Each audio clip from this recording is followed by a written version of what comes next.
Blog Talk Radio.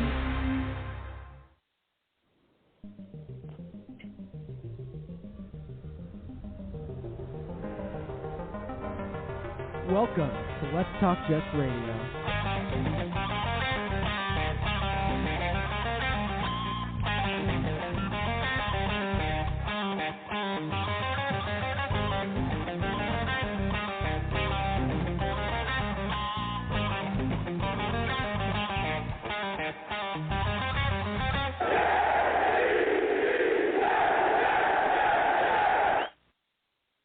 Good evening, everybody, and welcome back to another episode of Let's Talk Jets Radio. We had some technical difficulties, so I have no idea what this sounds like. Hopefully it sounds okay. At Talk Jets Radio, Instagram and Twitter. Let's Talk Jets Radio on YouTube. Big news, big news, big news. Mr. Tyrone, how are you? Yo! What up, Tyson, baby? How you doing there, big fella? Prime time, I love you, bro. Yo, so does this sound all right? Fan, man? Does this sound all right or no? Good. I can't do it. Yeah, you sound good, man. You sound okay. All right, sound good. What's up, Prime time? I love you, bro. Hope you dancing on my grave tonight, man. Nah, man. You know what, Prime time, man? I'm gonna be really honest with you guys. At the end of the day, man, it was for the best. I mean, I wish Sam nothing but the best. I mean, the kid has been nothing but a stand-up guy. You know what I'm saying? You got to respect him for that. And you hope his career is successful. And anyone that has a problem, like, you know, a lot of people have been saying, well, what if he go there and be a star? He's not a Jet no more, so it doesn't matter if he's a star or not. He's not going to be one for us. And, you know, I hope Joe Douglas knows what he's doing.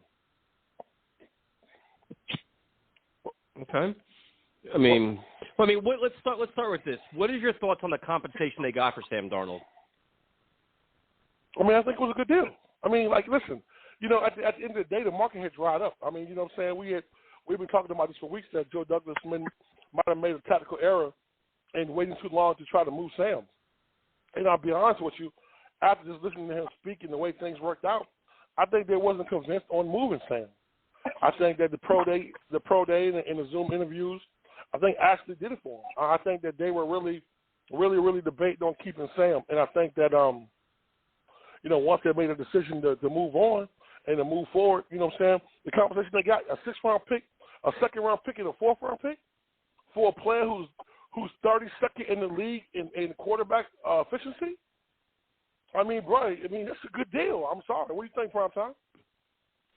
The compensation, considering that, yes, you were going to move on from him, you know, if it's given that you're taking a quarterback at 2, okay, fine. You know, you're kind of limited at this point, you know, with free agency almost over with, you know, with all the prominent names pretty much gone. So, yeah, I mean, you had a limited number of teams to deal with, probably just the Panthers and the Broncos. I don't know who else would have been involved. But, yeah, I mean, you got 3 picks and you got a 2nd-round pick included in there. So that's probably more than most people expected at this point. So I'm not going to complain about the compensation. But the move itself, ultimately, I'll convince myself to like it. But at my heart, I can't agree with the decision. I think that, like Cimini said, for the first time ever, I think I agree with Rich Cimini. I think the Jets missed a lottery ticket here, a golden opportunity to really rebuild the franchise a different kind of way. But they're going to put their faith in a rookie quarterback, so I'm going to try to hop on board with this. I hope to God they get it right, but at my heart, dude, I don't feel like they will. Yeah, I hope that's not. Good, I'll get behind. Yeah. No, go ahead. What are you saying? That's not your opinion. I really do. No, I mean, I think that the compensation makes sense, and it's just like I've always said, I'm being consistent where I think a change of scenery is best for Sam, it's best for the Jets. And Joe Douglas, when they pressed him on certain questions, started to say, you know what, getting the reset financially, the rookie quarterback, all these different things. You know, then he kind of said, you know, having Sam and, say, Zach Wilson at the same time would be chaotic, it would be a pain in the ass. Like, to me, it just makes sense. Like, he's getting his guy now. Now, the only thing, you know, is interesting is, like, these rumblings now that, you know, Saleh wanted Darnold, but Joe Douglas wanted the quarterback, you know, the rookie. And to be honest with you, I think there's some people just trying to stir up some shit because I'm sure in the interview process when Saleh came into the interview, they discussed quarterbacks and the plan and everything else. Like, they're not getting blindsided by anything. Like, they didn't say, you know what, we want Darnold. Then all of a sudden a pro day happened. Like, oh, yeah, you know what, we're changing our mind now. Like, I think this was their blueprint all along. And, like, I'm not buying any of this Michael K bullshit. Well, I'll say this. I think that in the situation, I think that if you really break it down, it kind of makes sense to move forward. And I understand where primetime is coming from as well, because at one point I wanted to keep Sam and move back. I mean, I wanted those 3 first-round picks next year and to really build this team and really be able to make some major moves. I mean, so I understand that, and anybody who with common sense will understand that. I think that if we had anything other than second pick of the draft, I think we would have kept Sam. I think that they now that point doesn't make any sense to me. That part bothers me. Yeah, that part bothers me. That doesn't make any fucking sense to me at all. Like when he said that today, I'm like, I think what Joe Douglas was trying to do was be very respectful to Sam and trying to say he's a very good kid, he's very valuable, he's all this stuff, to try to make it like a smooth transition and safe for everybody else.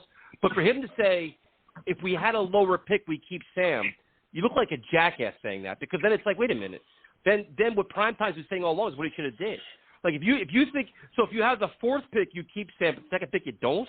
Like that doesn't make any sense to me. Either you want him or you don't. Well, like that comment there. Well, that was annoying is also him. That is also him saying that this quarterback that he's about to take at pick 2 should be a top 10 talent. Yeah. It's a significant upgrade. Well, it's that much of an upgrade to turn down the offer that they got to move down and take whatever player that they would have had around Sam.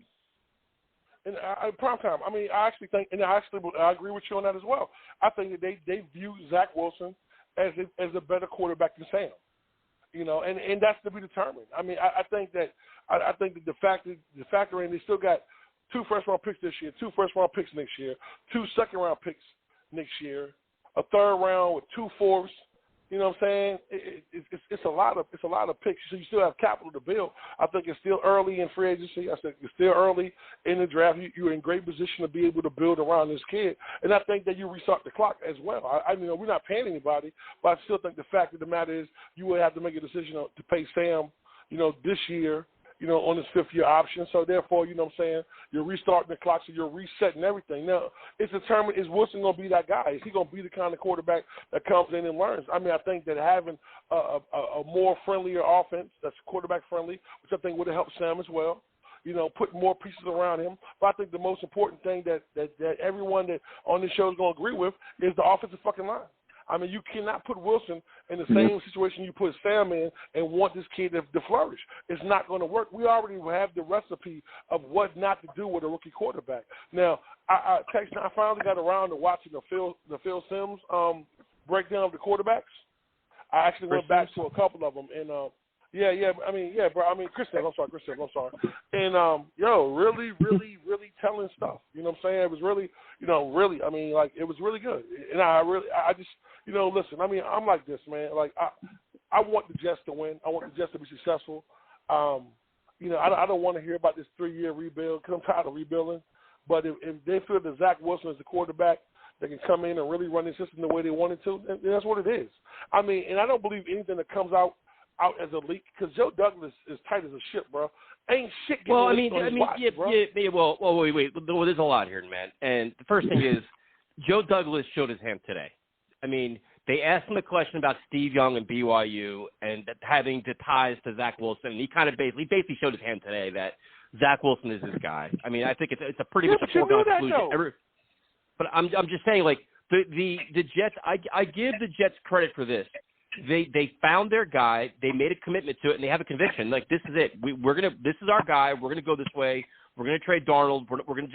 We're resetting everything, and this is what they're doubling down on. And like you said, now it's a matter of building around them. And you're saying, and you got to have some kind of faith for saying, listen, we know what offense we're installing. We think he's a good fit for it, and this is the guy we have. And what's interesting is, like, I try to find like objective guys. And like a Gil Brandt, who I respect a lot, because the guy is like an NFL Godfather. Yes, sir. He is an NFL historian. He's just very insightful with an analysis. And he was like, "Listen, man, it's close between Trevor Lawrence and Zach Wilson." And he said it. And I'm like, "Wow!" I'm like, "That's impressive," because that guy, he's not usually swayed too often. Man. He usually gives like fair takes. He's not usually, he doesn't really ride any waves. So I was impressed by that. But listen, time will tell. Like I'm not on the bed. Like I'm not going here and saying Zach Wilson is going to be a slam dunk. You know what I mean? Like it's like, listen, they're taking a chance. It's a lottery ticket. You hope it works out, and that's it. You know, there's no guarantees, but you put them in the best situation possible to succeed. And we talked about this last night on the on our live stream. Like, listen, man, this draft for me, I am fucking offensive line, playmakers, find everything possible to put this kid in the best position. Like, I'd rather lose 38-35 every week and have this offense rolling than seeing any more struggles, man. Well, I'm going to say this right here. I put that on Twitter earlier today. I retweeted what the Godfather has said, and I'm going to tell you something, man. The Godfather knows football. This man can tell you stories from his days in the Cowboys and every football team. He knows players that he met in college, you know what I'm saying, that are in their 50s and 60s now. He is truly a historian. He's truly a blessing to this game, and he's a Hall of Famer. And anybody who makes a statement like that, I trust what he says.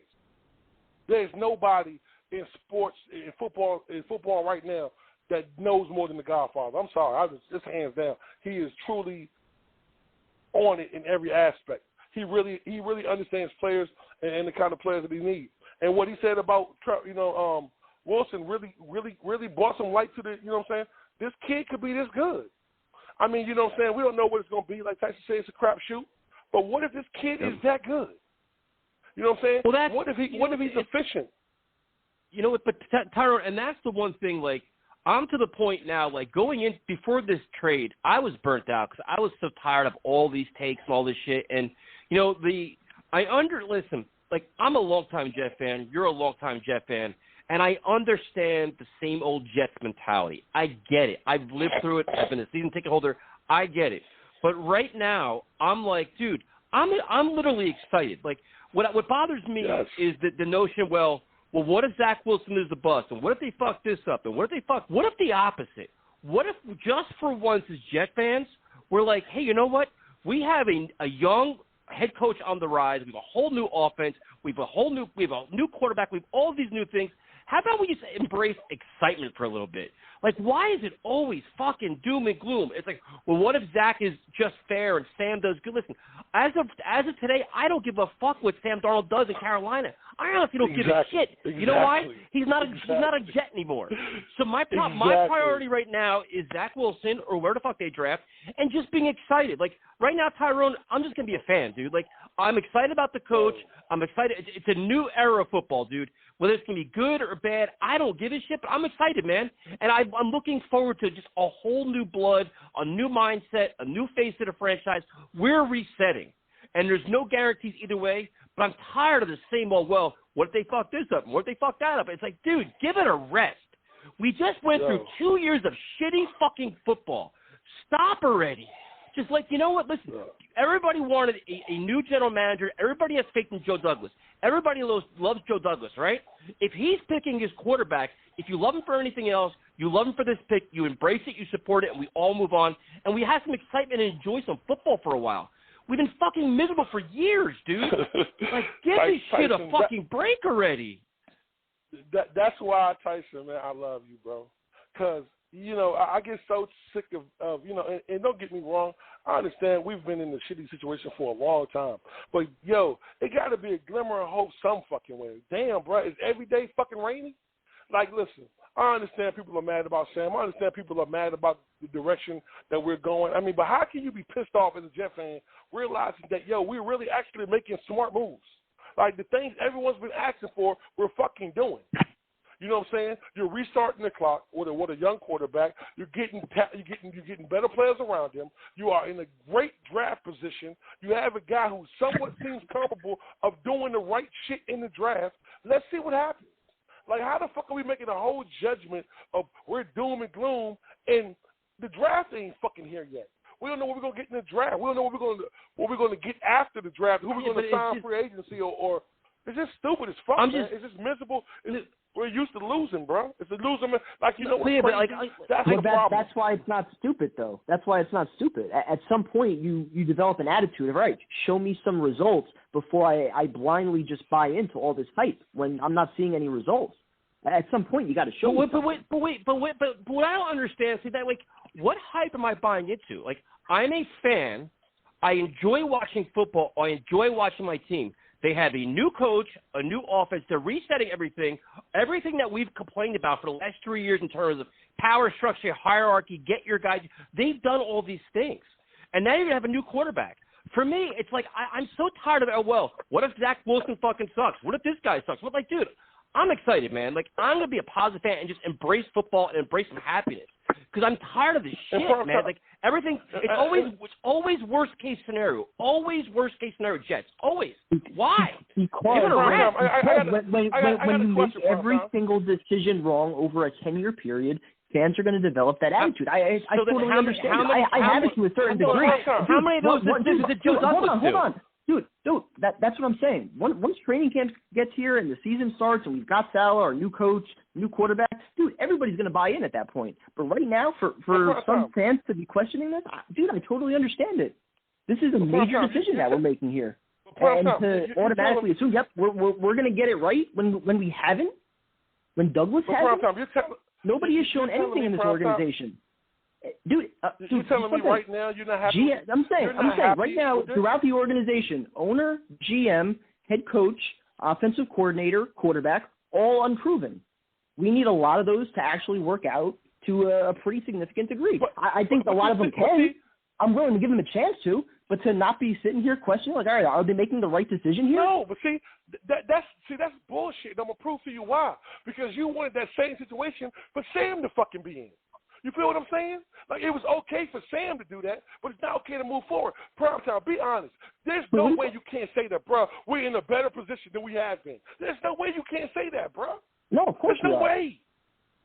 I mean, no matter what we do, we're going to be in a better position. We're upgrading from Adam Gase with a coach that's well-respected around the league. He's a player's coach. He's a fiery guy. He's going to bring a lot to the defense. He hired a guy that's a respected offensive mind. Of course, we should be upgrading. We had plenty of money. We spent it. We had plenty of draft picks. We're going to be adding more players. We should be upgrading. We should be getting better. The one thing people don't understand, and I'll say this, the one thing people don't understand, and I'll say this, the first game of the season, primetime, Tyson will be in the parking lot, L7. You can find him there. You're going to support whoever it is. What I'm saying to you is this, though, man. Like, you have to, trust me, but I've been doom and gloom for a long time. But for the first time in a long time, I'm optimistic. I'm not getting excited. I'm just saying that I see some change coming. You know what I'm saying? Like, you know what I'm saying? If you change point degree of a turn, you change your direction. So it got to be, you know what I'm saying? It's not going to happen overnight, but damn, we have to admit that, you know what I'm saying, this looks better than what it has been. We're getting better shit than we've been getting, you know what I'm saying? The part that I agree with is that, yes, we're getting a fresh mind, and it's an opportunity to do it right from the beginning with the right people around him and actually getting talent around him with all these draft picks you have and the money that you still have. Like, from that point of view, I totally get it. Still have to take the right guy. Now we're pushing all of our chips in on pick 2, presuming it's going to be Zach Wilson. Now we have to hope that he actually is the guy. He's better than Fields. He's better than what you could have gotten a trade for, if Russell Wilson becomes available, if Aaron Rodgers becomes available, or Deshaun Watson, whoever else. Like, you're saying he is that guy now, and that needs to work out. Because this is how Joe Douglas is going to be judged. But even if he's not, we thought Sam was going to be that guy, and he wasn't. You understand what I'm saying? So it doesn't, at the end of the day, like, listen. And if he's not, we're in the same position 5 years from now that we're in now. But what if we have a better team around? Say that, okay, we got a solid offensive line, we got playmakers around, we got a good running back, we got solid defensive end, solid linebackers, and solid cornerbacks, and solid safeties. And the only thing that, you know what I'm saying, he really fucked up on was the quarterback. Would you be content with that? That's better than what we have now. No. You feel me? Haven't we been saying all along it's all about the quarterback? Bro, you'll never be happy then, bro. There's nothing I can say to you that's gonna make you happy, bro. Like it's like, bro, listen, you have to give a little to get a little, bro. It's some kind of way you gotta be content with any direction we're going. Like, you have to say, okay, I understand. Listen, bro, you're telling me that we've had 10 years of fucked up picks, 10 years of dysfunction, if not longer, prime time. To me, we haven't been good since Tannenbaum. I'm just being real with you. That's my favorite GM for back in the days. You know what I'm saying? We haven't had a good coach since Rex and Parcells. This is how long it's been, prime time. So we have 15, 20 years of Listen, prime time. They had a breakdown of our first-round draft choices. Do you know none of them, the last 7, ain't on the fucking team prior to what we have now? Dude, I'm They're not here anymore. That's bro. what kind of organization can succeed and have 7 of their first-round picks in somebody else's fucking locker room? My overall point is this, my overall point is this on Joe Douglas, though. I think a lot of people are buying in on him because of the hype. Right, based on what we've seen in almost 2 years now since he's been GM, and I understand he inherited a shitty situation. You know, he wasn't able to spend the money that was available in his first offseason. I totally get it. But I think a lot of people are just buying in right now because he's considered a well-respected football mind. But based on what he's done it's not even that, but is it? I totally understand. Yes, it's part of a long-term plan. He wants to build through the draft. Yeah, but I'm not even saying draft picks. I get it. So what are you going to say then? But I'm not even saying that. I'm not even saying that. I'm like, at what point can we just be fans and be excited? Like, why does everything got to be over-analysis and scrutiny? Like, dude, like, it's a new era of football. Like, everything is brand new in the organization. New coach, new quarterback, new offense, new system. And we said it was a new era with Sam Darnold, and we said it was a new era with Geno Smith and Mark Sanchez. I mean, well, listen, man, if you want to live in the past, of course we're going to buy in when we get here. Listen, but what I'm saying is, if people want to live in the past, they're going to stay in the past. Be miserable motherfuckers. Like, I'm just tired of like everything is so doom and gloom for so many people, man. Like, I'm excited, man. Like, I'm legitimately excited about this draft, this team, and going forward. Is Douglas not part of this, though? Is Douglas not part of this failure, though, that we're talking about right now with Darnold? No, I mean, not all of it. We're talking about of course not all of it. You can divide it equally between ownership, between McCagnon, between Gase. You can split that shit equally. Listen, but you have to hand it. Hold on. Mo Wilkinson, Sheldon Richardson, Calvin Price. What are you talking about here? Like, this conversation is none of these talking about here. They're all first round. What does that have to do with Sam Darnold? On our fucking team. This is why we dysfunctional. So how are you not? You know what I'm saying? How are you not seeing that you just can't put it on? Oh, well, it's Joe Douglas' fault. No, it's a. You know what I'm saying? Come on, bro. Did I say that? No, what you're saying is he's part of the problem. He has, you know what I'm saying? He hasn't. I said he played. No one can fix that. No, I said he had a part in the demise of Sam Darnold. In a very sad story of how the Jets ruined a talented young quarterback. He played a part in it, along with McCagnon, along with Adam Gase, along with ownership, along with a lot of fucking people. Yo, Sam was it wasn't all him, but he didn't do much to help. Sam was doing when he was drafted by the fucking Jets. Ridiculous, Let's man. be honest. It's the truth. That's why Sam was doing when he was drafted by this fucked up ass organization. That was the fucking problem. An organization with no talent. So he was doomed after his first year. No receivers. He was general manager, and someone else picked the free agents. How fucking retarded is that? You had $100 million and you let the GM, you're gonna fire, bring in players. How fucking stupid? Why are we? Can I ask a question? Why are we sitting here analyzing McCagnon like now? Like, this is boring, dude. Like, they made a big trade. The team is moving on. The draft is 3 weeks away. Why are we regurgitating Sam Darnold bullshit and going through McCagnon stuff? This is ridiculous. Like, this is stupid, dude. Like, we should talk about what the opportunities in the draft and how this team can build around their quarterback. Like, I guess I'm just out of touch, man. Like, I'm just over all this shit. This is just, it's like, this should be an exciting time for Jet fans, man. They're making a big move here. Seriously. Like, if you want to sit and be negative and just argue about where they went wrong, we all know where they went wrong. We discussed it for 3 years already. But now guess what? Everybody's moving on. Darnold's moving on. The Jets are moving on. And here we are. So we all embrace it, and we just say, listen, let's be excited about it and fucking hope it all works out for once. So we'll go to the calls. We'll go to Dan at Howard Beach. I have a few weeks to embrace it. I'm not embracing it yet. Well, then don't. Hey, what's up, fellas? What's going on? Hey, what's up? What's up, bro? Fellas, I am excited because we're going into this draft with a decision. Me as a Jet fan, as I told you guys from the get-go, after Saleh was hired and we had some form of structure set to develop a quarterback, whether it was going to be Sam, whether we were going to draft someone or we were going to trade for Watson. I was cool with all 3 scenarios either happening. And the Jets took the bull by the horns after the pro day with Wilson. They said, you know what, the best thing for the Jets to do is to trade Sam. I'm all for it. If they would have kept Sam, I would have been great because of what we have there right now. We have an offensive coordinator who comes from that tree right there, just that offensive quarterback-friendly scheme. You got a quarterback coach there. You got a passing coordinator. So whatever quarterback was going to be in there was going to have that atmosphere of developing the right way. And that's exactly what's going to be going on with Zach Wilson. Like anyone who thinks it's going to be Fields or Lance, don't kid yourself.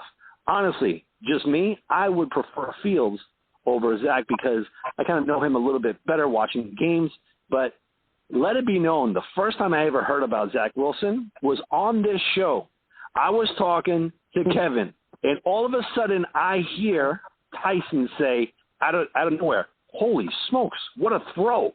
And that was against UCF, the one that he just zip-lined that throw on the, I guess it was the right side for that touchdown. And I looked it up. I was like, whoa, that was a rope. But then I'm like, you know what? This kid didn't face any top-notch schools. So I fell into that whirlpool. I'm like, oh, man, this guy, I'd rather have Fields. But then, honestly, a Jet fan has to start digging. The kid played against top-notch schools, not last year, like 2 years ago or whatnot. He played against Tennessee. He played against Wisconsin, USC. Check those games out. The kid has those intangibles. There's a reason why teams wanted to risk more than 3 first-round picks to get to the 2 to get Wilson. It wasn't just out of thin air or out of hype. There's a reason. These pundits are ready to risk their entire jobs to do so. And not for nothing, I'm excited. Why? Because Joe Douglas is doing shit. He's doing stuff to change this 2 and 4 team mentality. He's stockpiling on freaking draft picks. And yes, definitely he has to hit on them. Of course, that's number one. But you can see where this is going. He's getting Zach Wilson. I would love Etienne with our second one. But I think, honestly, he might even trade next year's second rounder with this first one to move back into the top 10. I don't know. He's building this team the way it should be built. And, again, why I'm also excited is that we finally, the Johnsons learned to give full autonomy to the general manager. Said, this is how it works. The coach reports to the GM reports to the owner. This is what a GM does right now. He takes the bull by the horns again, and he does what he needs to do to build this team. I'm excited. Honestly, I love Sam Darnold. Cool. I got all these freaking jerseys. But Tyson said it the greatest way. I couldn't give a fuck about him anymore. He's not a Jet. It's done. That's it. Turn the page. I'm not living in the past. That's it. I don't even want to hear about Sam Darnold anymore. It's over. It's done. But why stop there? Let's keep talking about Robbie Anderson. Let's keep talking about all these other ex-Jets. It's over. Joe Douglas has a plan. Let it play out. Let it play out. The hell with the busts and this and that. I'm ready to look at this thing, not half a glass half full, overflowing glass right now. Because I don't want to be selecting number 2 overall ever again. We have this opportunity. Get the best guy there at 2, quarterback. Do what you need to do. It's going to be Zach Wilson. End of debate. It is done. It's a done deal. And he's building the team. Building it. This is what we want. Way to say it, Dan. Way to say it, bro. I knew you was going to come and bring that fire. Dan, I got one question for you, man. And, this is probably the most important question. What do you think we could do once Zach Wilson get in to make sure that he's successful in this draft right now? And then from the coaching side, I think it's a great mix. The coaching side, I already alluded to it. To me, you call up Alex Smith and you tell him to come here because he knows what it is about a young quarterback behind him. Just like Pat Mahomes when he was there with Kansas City. He could explain to him. He could teach him how the West Coast offense works. Someone who's there, who can groom him, who can help him. That's what you need. I don't want Nick Mullins. I'm sorry, because these are the kids that want to start in the league. You need a guy that's in there that wants to win games, is competitive, but also knows what his role is going to be. You know what I mean? Like, that's the guy that I want the most is Alex Smith right there. Bring him in. The guy's going to groom Zach the way it should be. And I'm going to be one of the few that says, I don't want Zach Wilson starting right off the bat. I don't. Unless he's lights out in the preseason. Then it's, all right, you know what? He earned it, just like Sam did in his rookie campaign. He earned it. He's got to be it. But I'd rather just groom him slowly, nice and easy, just like the Chiefs did. That's a fucking blueprint right there. Just groom the young guy the right way. Don't just throw him out there just because he's the second overall pick.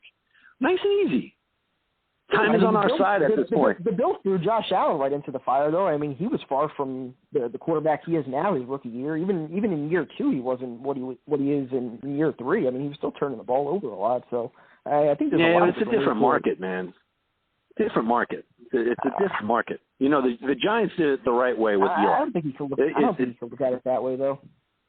I think so, man, because again, Zach Wilson, like I said before, you know, the competition and whatnot, yes, he faced some teams here and there, but again, if he's lights out, then you put him out there. You cannot force the young kid in there. You can't do that. You can't.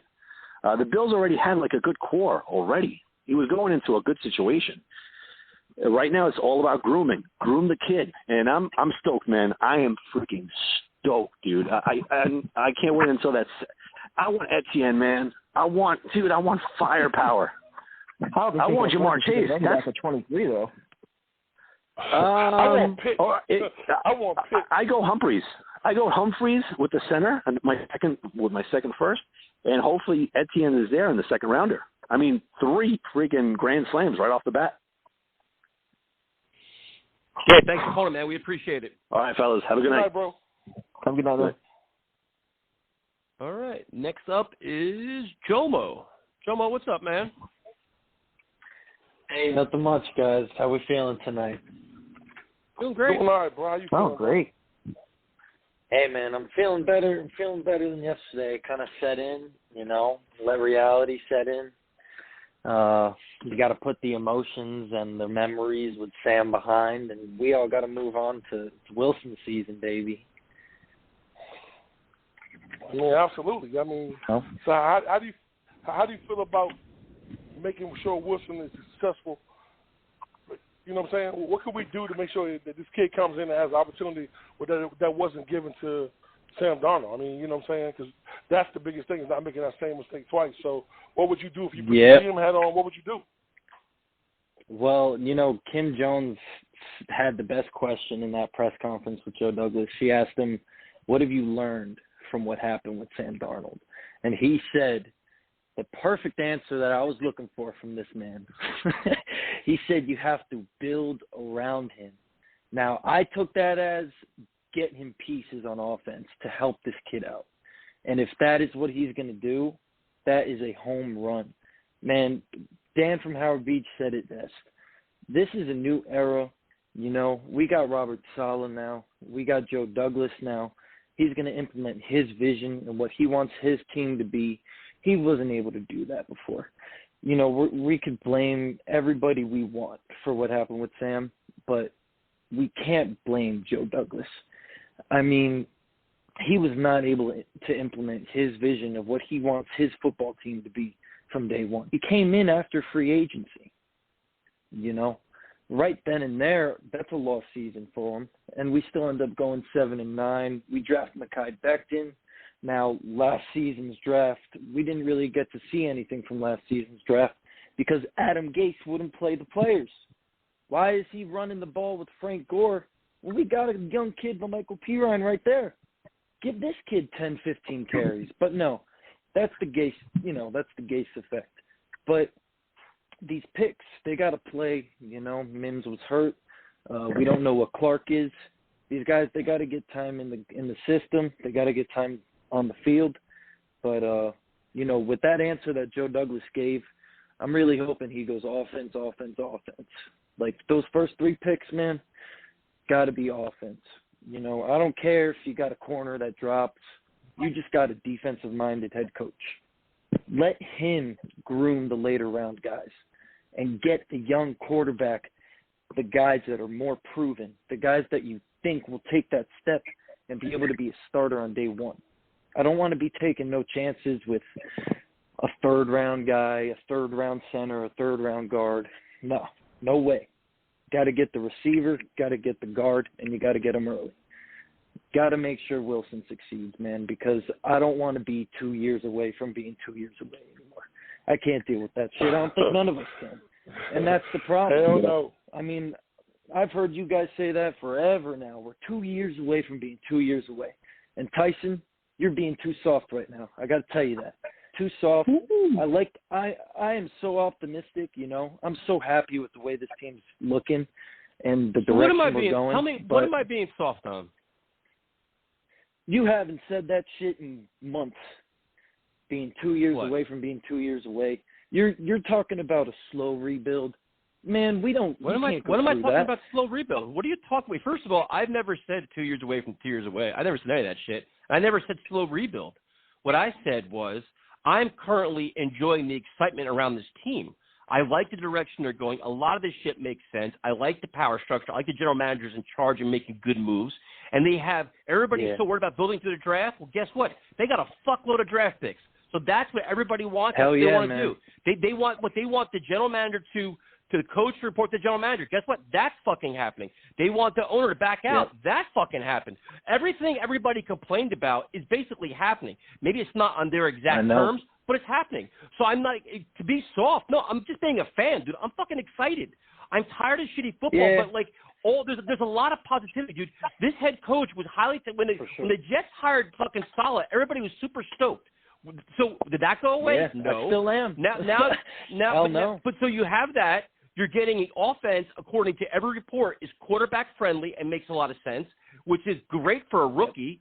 And now you're getting a rookie that is highly touted. Will he work out? Will he not? I have no idea, but I'm excited to see him play. I'm excited for a new era of football, dude. That's all it is. Like, it's not soft. It's just being a fan, dude. Like, what the fuck? Like, that's just it. Like, I can't sit there shitting on Wilson. Yeah, no, we can't be shitting on the kids. We can't be shitting on Fields. Can't be shitting. What am I being Wilson. soft on then? What exactly am I being soft on? I like the Sam Darnold trade. I've heard you say that's exactly what I wanted. You think it's going to take a couple of years? I don't. No, what I said was but let's just be honest. They won around. But dude, hold on. They won 2 fucking games last year. If they win 6 this year, guess what happened? They improved, man. Like I'm not stupid enough to say, you know what, the Jets are going to go to playoffs this year. No, they're not. They did. It'd be awesome. No but way. You know what? Next year, we're going to expect a lot more out of this team being a very, very 8-9 win team. We're going to expect a lot more out of them, and that's what we should. Yeah. So I'm not saying it's a 5-year fucking plan. I'm not saying it's a 4-year plan. I'm saying this year it's going to be better, and next year we're going to expect a lot more. So how is that soft, yes, dude? Sir. Well, the way you put it right there, where am I being soft at? Well, you're calling me soft, and I don't know what the fuck I'm soft on. Well, I took it as you were saying you think it's going to take a couple years. You know, you got the rookie quarterback. But what I'm trying to get at is I want to see a turnaround, like you just said. And like you said last night, if we're losing 38-35, that's a home run. You know, we've had one of the worst offenses in football for years. Yeah, man. Like we scored 14 points a game. Yep. Yeah, 14, we had 15 points per game. That is disgusting, man. Yeah, the whole thing needs to change. You know, the whole thing. And I think we got the perfect guys to do it. Well, what if they put an offense around Zach Wilson like Lamar Jackson and we fuck around and go 14-2? You know what I'm saying? Why can't that be the overall goal and dream? No one saw Baltimore picking Lamar Jackson and the kid doing what he's doing. I mean, why couldn't that be the case? I mean, I understand, you know. Honestly, with the new head coach coming in, man, what did we go before Bowles came in? I don't remember. 4 and something, 3 and something. And then Bowles came in. We went 10-6 out of nowhere. That happened out of nowhere. That's what happens when you get a new culture in the building. If you guys anything remember, is possible with these guys coach, we got. But hold on, do y'all guys remember every time we used to get a head coach, we make the playoffs? Y'all remember that shit? Except for Todd Bowles. Todd Bowles was the one who broke that streak. Yeah, he was the one that broke it. And your boy, we're not going to talk about that certain game in Buffalo because Tyson will go crazy. So we're not going to talk about that game. Oh, man, I'll go crazy too. If your boys would do that fucking pick, we would have, I was going to say it. But let's just hope that comes back. That's all. Jomo, good call. Thanks for calling. We appreciate it. Hey, have a good night, bro. Guys. So, Tyrone, what I don't understand is this dude called me soft and then couldn't tell me why I was soft. Well, Tyson, I think I can explain why. Go ahead. Go ahead. Let's hear this now. Well, because what was it, like 5 months ago, right, when the Jets were staring at Trevor Lawrence, you gave this speech about being tired of settling for second best, right? And so part of getting the number one pick was all about also getting the top head coach. And I think that we all said it actually in December. Like, Saleh wasn't a guy that was really on our radar, but we talked ourselves into him. We were all happy when he got hired. Like, we were celebrating the night that he got hired. So we talked ourselves into that one.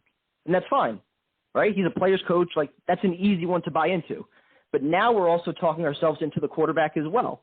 And at some point you say, all right, between the quarterback, the GM, which is still a relative unknown, and now the quarterback, which is still an unknown, in addition to the guys you're passing up and the guy you just traded, there are so many ifs, and we're depending on the Jets to get almost every single one of them right in order to rebuild this thing the way it needs to be rebuilt. And I think we're asking a lot, and it's fair, I think, to be a little skeptical at this point. It's fair to have optimism, too. I get it, dude. It's a new era, a whole new regime. I'm hoping that it's a change from what we've seen the past decade. It would be nice. But to blindly say that, I think these guys are turning around the organization right now, or to have faith that they're making all the right decisions, not there yet. But okay. You can't Travis, you can't, go ahead, Texas. Pretty good. Travis from Long Island. Travis, what's up, man? What's going on, Travis? Hey, what's going on, fellas? How are you? All right, bro. How you feeling, man? I mean, I'm doing great, Tyrone. I appreciate you asking. I really, this is going to be the last time I'm ever going to talk about this subject because, like Tyson had said, Sam's no longer a Jet, so it's just not going to make sense to broach the discussion after this. But I just want to say that I feel like trading Sam is just a culmination of literally like what we've been as an organization for a very long time. And I think that's why Jets fans are so negative. It's definitely not because there's absolutely no reason. And I can understand wanting to be optimistic, but I can understand why people feel the way they do. You turn on ESPN, you turn on FSN, whatever sport network you want to watch, and all you hear is two narratives regarding the Sam trade, guys. One of them being Sam's going to go to Carolina and he's going to do fantastic. The second one being the Jets had to do it. Yeah, it works out for the Jets because it resets the clock for the quarterback contract and things of that nature, but they had to do it because of literally their inability to build around a franchise quarterback. And on both of those ways of thinking, I would say that we failed. Like, we absolutely failed Sam Darnold, and I think that everyone in football understands that. Anyone who knows the game understands that. When Marcus May is tweeting, face and palm emotes, it just goes to show that guys on the team somewhat believed in Sam. And when I hear Joe Douglas mention in the press conference that, if we had a pick that was later, blah, blah, whatever, we would have kept Sam, it just reinforces to me that with all the holes that we have, like Tyrone said, not having 7 of our last first-round picks on the team, that it would just make sense to then trade back and build around a guy that you were comfortable with to fill in those holes. I just don't know. I'm optimistic in that I feel like we have decent leadership to where we can only go up. We can't go further down. It's been 10 years since we've been in the playoffs, but I can't go for feeling the way that they're feeling. I know, Tyson, you're tired of this discussion and you're ragging on fans for being negative, but can you really blame them? I mean, they just went through Adam Gase, and like PT just said, people. I understand people that are Sam Darnold supporters and they're frustrated and they're all these different things. I understand it. I understand the skepticism saying, you know what if Zach Wilson isn't what we think he is? I understand all of it. But me personally right now, after all this shit we dealt with, I'm moving on, dude. It hasn't been perfect, but here we are. So, yes, the Jets fucked over Sam Darnold. It was a colossal disaster. And you know what Joe Douglas had to do? He had to cut his losses. All right, we fucked it up. I admit it. It's fucked up. It's bad. I'm going to cut my losses, and we're starting over. We're going to reset. There'll be some collateral damage, which there is, but I got to take this chance as an organization so we can move on. So me as a fan, I'm just moving on, dude. To sit here and spend endless time shitting on Darnold or shitting on Douglas, and this sucks. Dude, I'm just past it, man. I'm going to sit back and be like, listen, I'm looking forward to the draft. I'm excited about it. I hope it works out. And maybe finally the football guys on the Jets side, and we get this shit right, and we can enjoy football this year. We haven't enjoyed it in 3 years. So that's just my take, man. Yeah, that's Tyson. I mean, I think everyone agrees. Everyone agrees with that. I mean, listen, man. I mean, I love Sam, and I love what he was for this team. But at the same time, man, he's not a Jet no more. So am I going to root for Carolina secretly? Hell yeah, I'm going to root for Sam. I want him to be successful. You know what I'm saying? But at the end of the day, he's not a Jet no more. So I love Jets. You know what I'm saying? Like, you know, that's just what it is. I mean, there's certain players I want to see do well that are not Jets no more, but most players that are not Jets, I don't give a fuck what they're doing. I don't care. They're not on my team anymore. You know what I'm saying? And I understand that, you know, we have been a disappointment, not only to the, you know, to the fans, but to the players themselves. I mean, you know, a lot of dumb shit that went on in this organization. So at some point, I got to believe that it's going to get turned around. At some point, I got to believe that, okay, man, we got to start somewhere. And that's just where I'm at right now. I'm not overly excited or believing Douglas is going to hit every pick in the draft. No, I don't. Do I think he's going to, you know, he's not going to make mistakes? No, I don't, because he's made mistakes. You know what I'm saying? We've seen that with the players he took in the offensive line last year. But I got to believe that he's going to get better. You know what I'm saying? Like, you can't fix 10 years of problems in fucking 1 week's worth of work. You know what I'm saying? It just doesn't happen like that.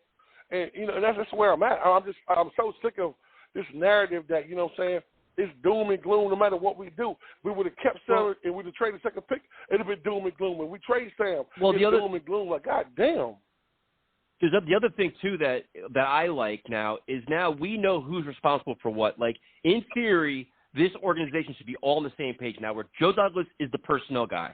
Like, there is no more power struggle, no more bullshit. Like, this is like, there's like, we know if something goes wrong, we know exactly where the problem is now at this point. Like we just, like, a few callers ago, it was like, well, you know, was it a Gase signing or was it Douglas signing? Now we know these are Douglas guys, man. Like, this is your general manager is making your personal decisions, and now everybody's on the same page. So there is no more prearranged marriages. Like, all the mistakes they made in the past have all been kind of cleaned up. So it's like now you hopefully, as an organization, you're all moving forward together where there is no more infighting and all this other bullshit that happened in the past too. So we'll see what happens. You know what my biggest fear is, guys?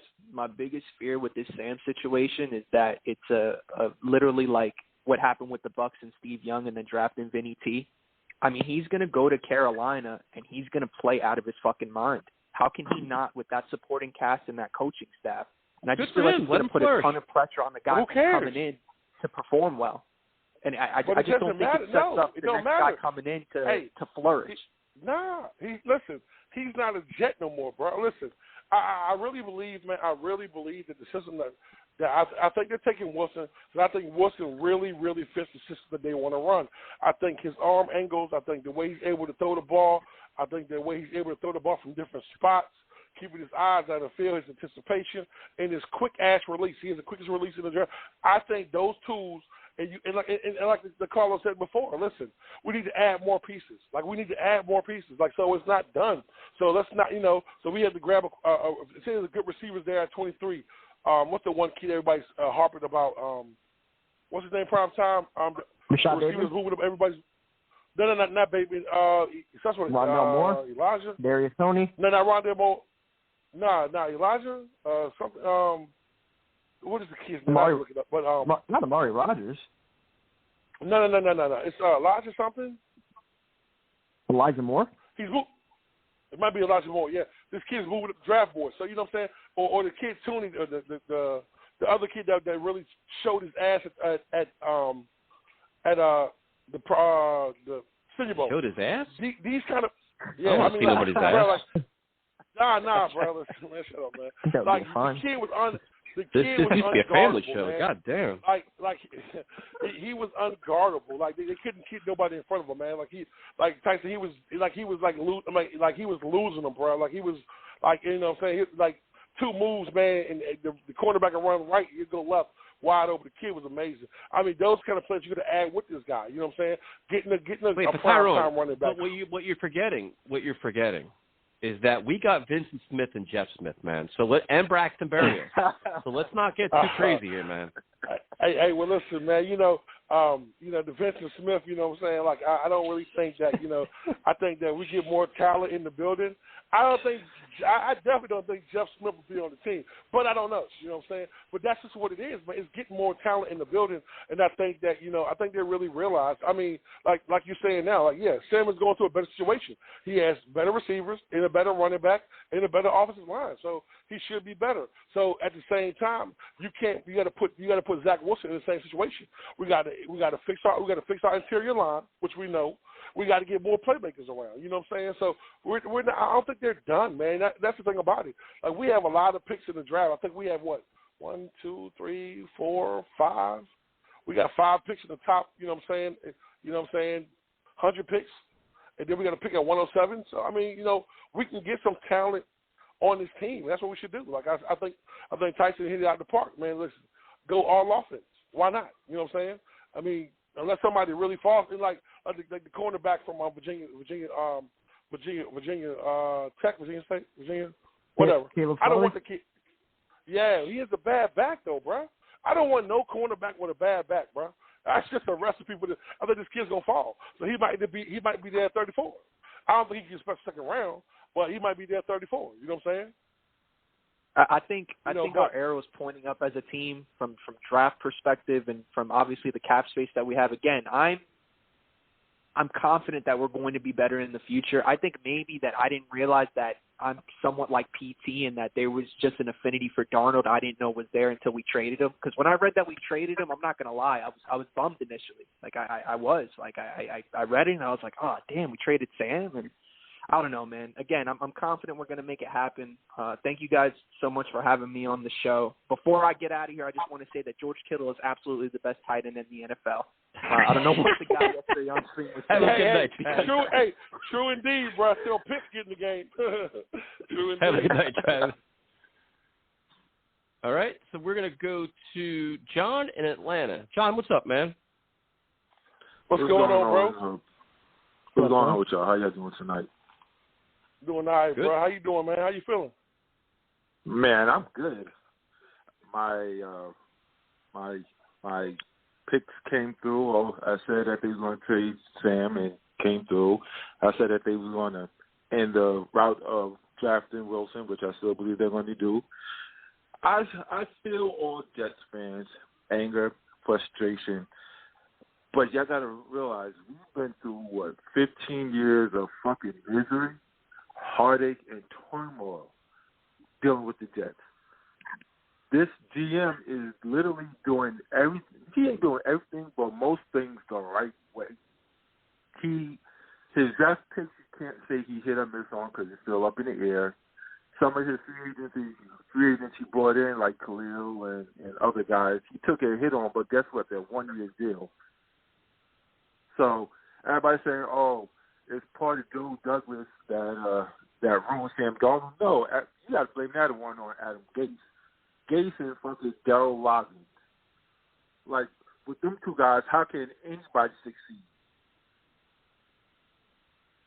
Well, I think this, John. I mean, let me be real with you. No, I'm going to say this right here.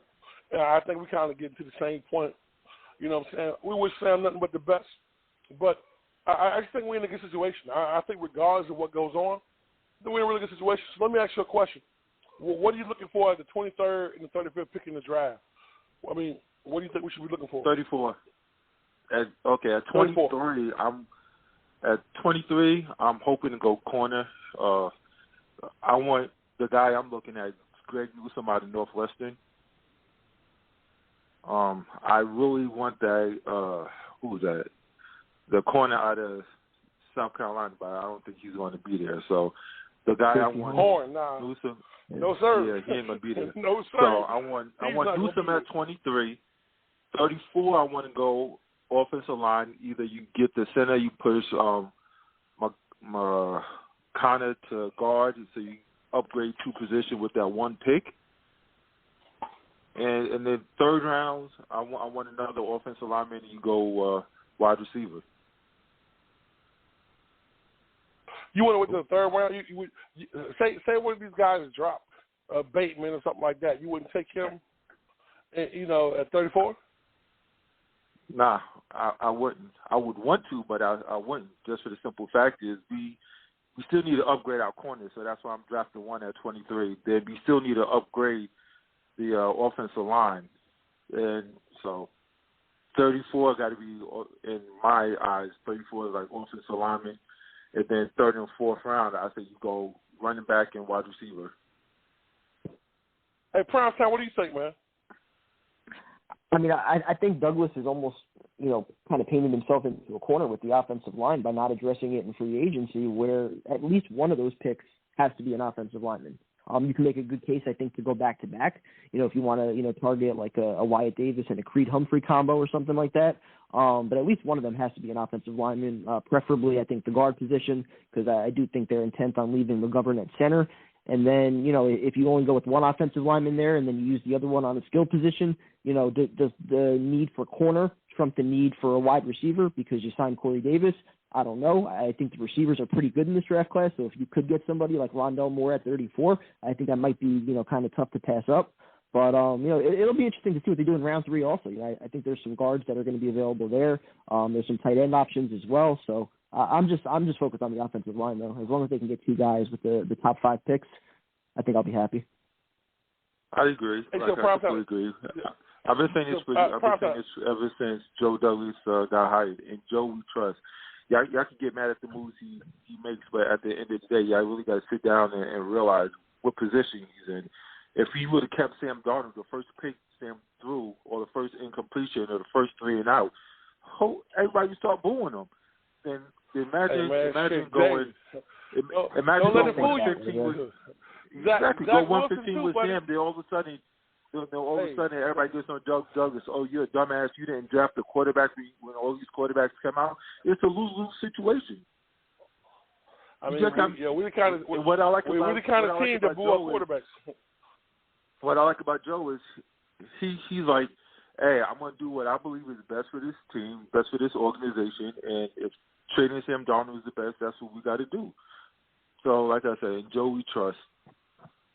If not him, we appreciate it. If not him, you going to put your trust in. Hey, Prime Time, I got a question, Prime Time. So, if we cover 2 guards, you'll be happy with the interior line if we do that? I mean, do you think they're looking to move Clark in any way this year, or you just don't know? We haven't had a chance to see what the kid has. You can't expect him to start. I think it would be fair to have him along with one of your draft picks, or maybe even both of them, and like a guy like Feeney all compete for a starting spot. I just wish that they would, find some kind of way, whether it's through a trade or if somebody gets cut from now until August, find some way to have a proven veteran at one of those guard spots. And no, not Van Roten or Alex Lewis.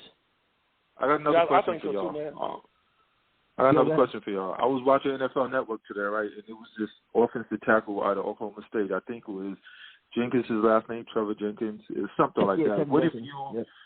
What if you drafted him, put him at right tackle, and you move Fant to guard, and then you get another guard, either free agency or somebody gets dropped, or if you draft another one later on, or like I said, it's we got to do something with the offensive line, but you just got to. Let Joe Douglas do his thing. John, I'll be honest with you. I rather draft 2 guards, 2 bookends, and then take like an offensive tackle in the 4th round, someone that we can groom to replace Fance next year. You know what I'm saying? Let Fance go ahead and play out this year, and draft somebody that that can take a little time to develop, and then move him in when Fance's contract is up. You know what I'm saying? That's what I would like to do.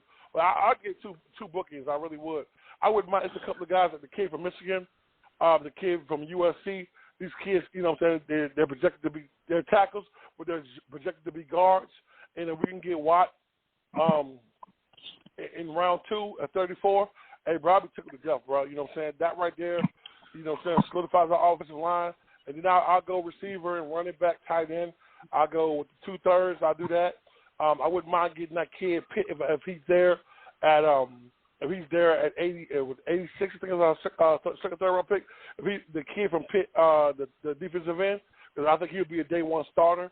It's a couple of kids. It's a lot of guards that's going to be later on that can really start. I like the kid from the kid from Alabama, but I think he's just too big, man. He's a big boy, man. But I think he's not really going to be good. I don't think he's going to be good for a zone blocking scheme. It's going to be some guards there, but I really would like to at least definitely get one that we can lock in, and then let Lewis, Clark, and the other and let these guys fight it out for the other guard spot and see what happens. But you don't know, because you don't know who's going to get cut loose. But you can't play with the offensive line. That's the most important thing. I think they're cool with McGovern. I think they're actually going to plan on keeping them in.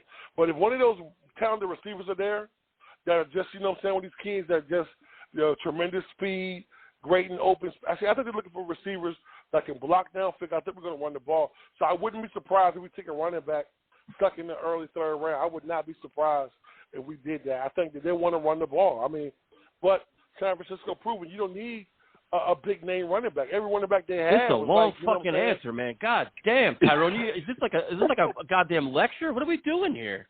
Hey, look, prime time. We just hang up and let him talk. This is like a fucking lecture. You know what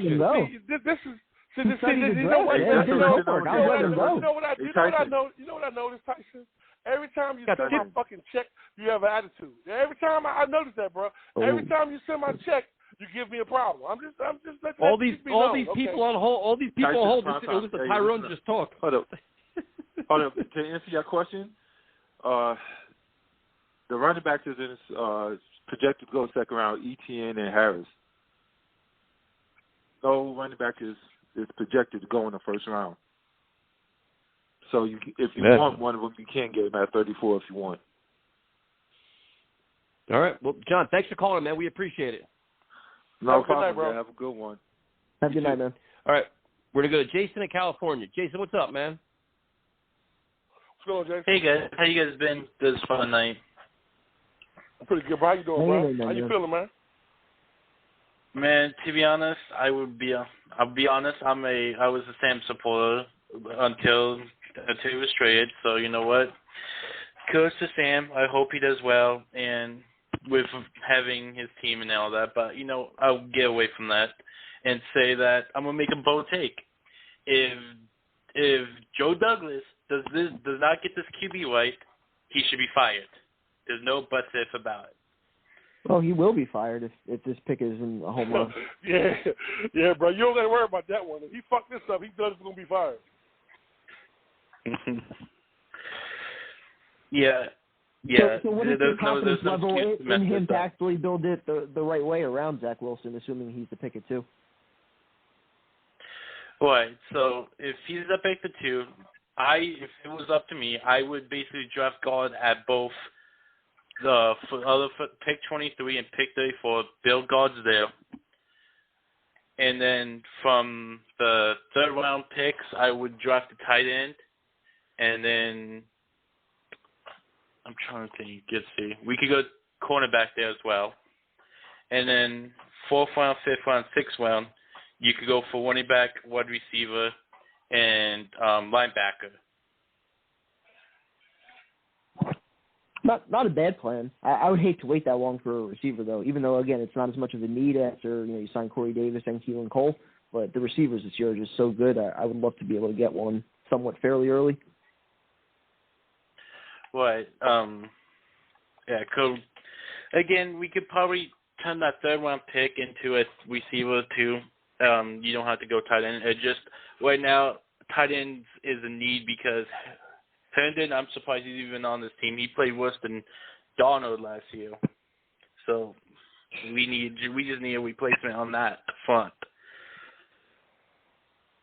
Yeah, he's not really making any money, though. That's why I think he's still here. I mean, he's on the last year of his rookie contract as a 4th-round pick, so it doesn't really cost a whole lot to bring him back for the last year. So figure even if he's not a starter, he's a decent, tight end, too, to have as long as you bring in somebody else as like a blocking tight end. But I also think that using him in this kind of offense, hopefully, we'll see a little bit more than what we've been seeing, too, as well.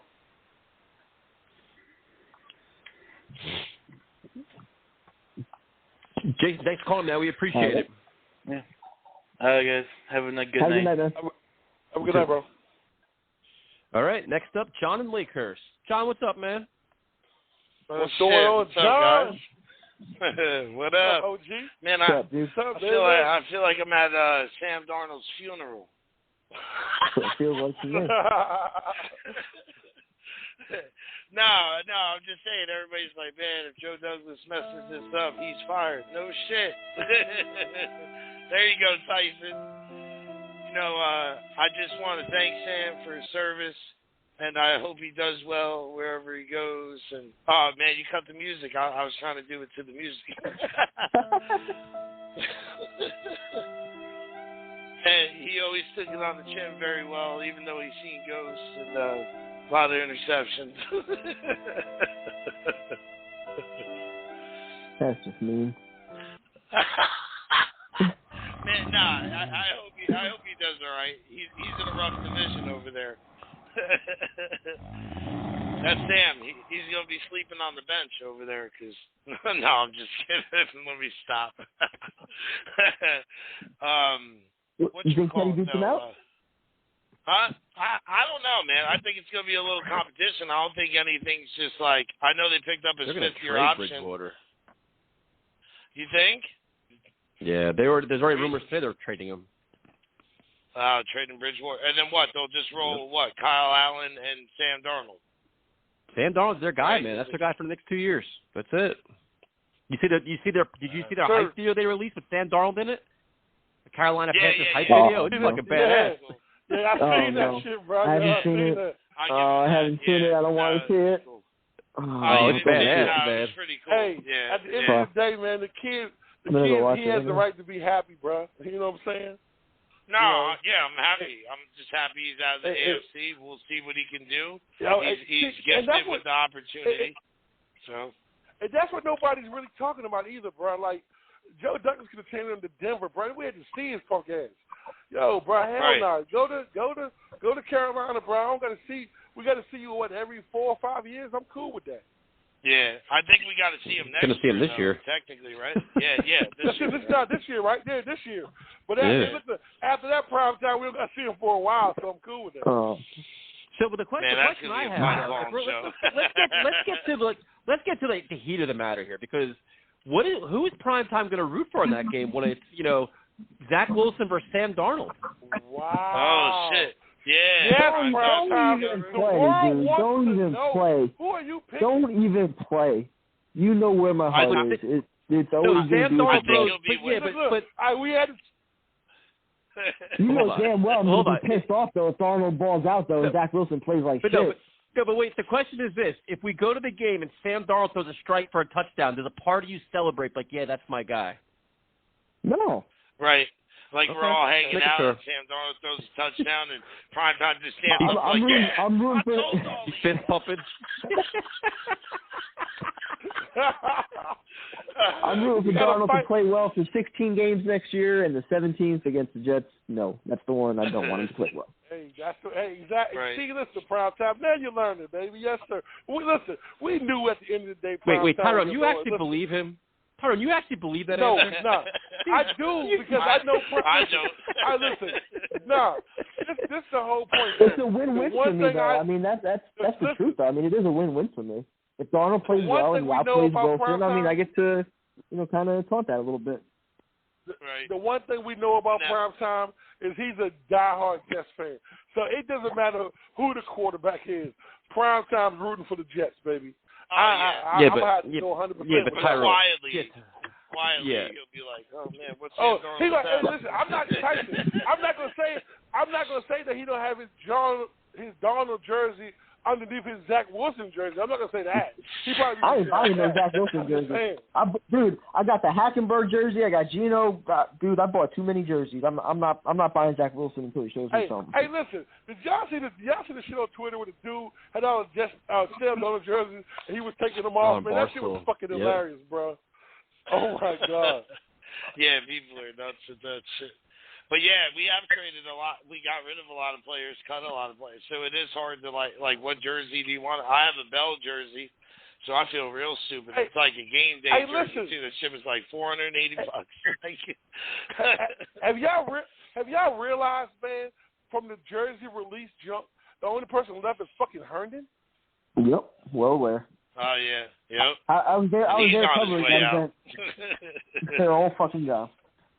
The one jersey nobody crazy. bought, goddammit, is the only player left. That's some bullshit.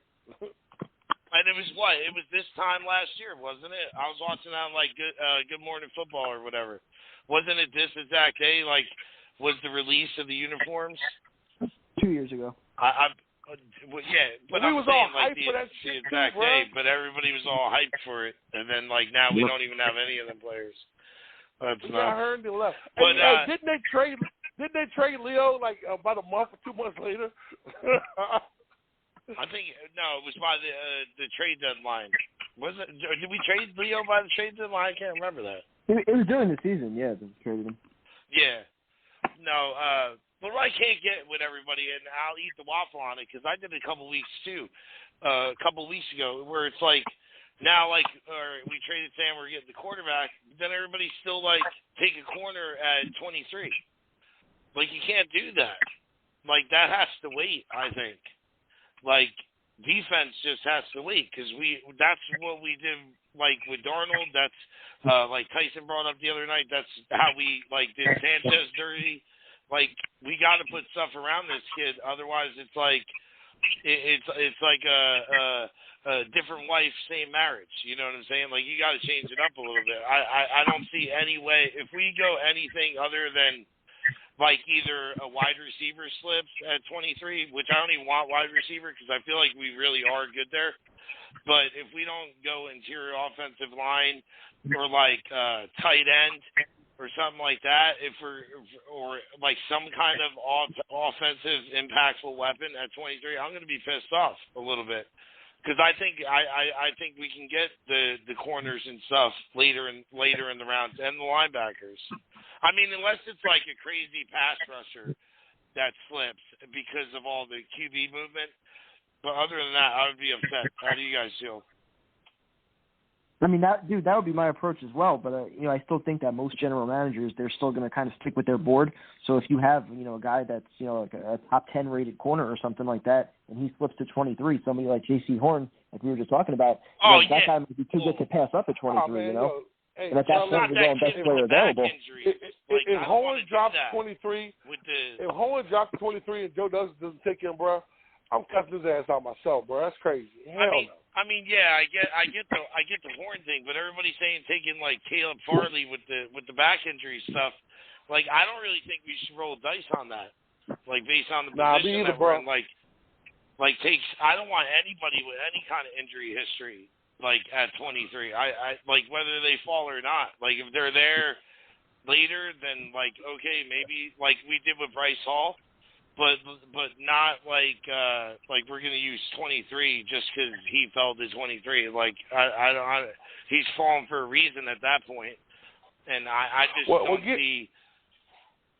Go ahead.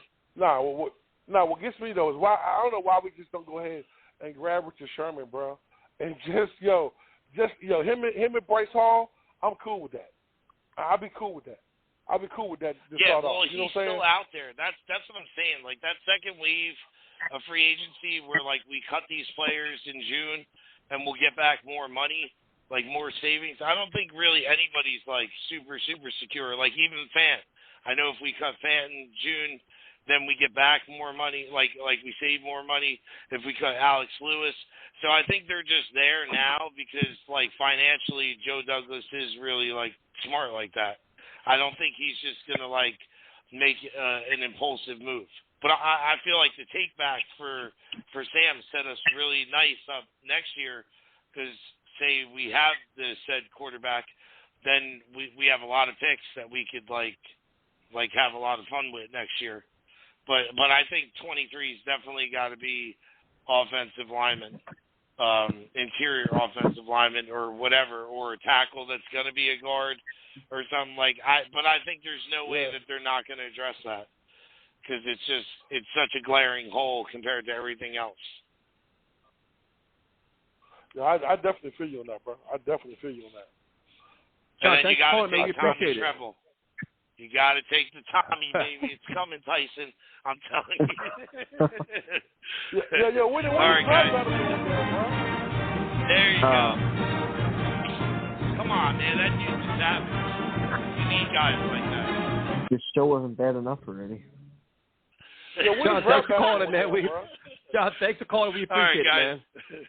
All right, man. Have a good night. Good talking to you. Have a good night, bro. Have a good night, man. All right, next up, James in Nevada. James, what's up, man? Guys, I hope you're doing well. I'm doing okay out here. Great call so far. I'm gonna change this show around a little bit though, because you know what? Hats off to Joe Douglas. You get Sam Darnold out of here, right? It's the right thing to do for a human being, right? To get Sam Darnold out of this mess, this dysfunction, this chaos that is the New York Jets, right? Jet fans, you think it's bad now. This team is already the laughing stock of the league. It's going to be for the next few years. And when we're going through hell, we're going to be seeing Sam Darnold taking his team to the playoffs. Taking his team to the playoffs. Wait, hold on. Wait. Well, wait, hold on. Whoever we have is getting the asses kicked, and we repeat a 2-14 year again. Wait, hold on. You know what I mean? Wait, wait. I'll let you make. Go ahead. Wait a minute. You said this seems to be a laughing stock for the next few years going forward too? Yeah, I mean, we got buff fumbles, we got this, we got that on our resume, right? As being Jet, so Jet what? Moore, right? Now we're gonna. So what? What do you mean? So what? Like, at the end of the day, you gotta be tired of this. At the end of the day, you gotta say we need to develop the players that we have now today. Not tomorrow, not 2 years, not 5 years from now, not rebuild. And that's what the Jets do, right?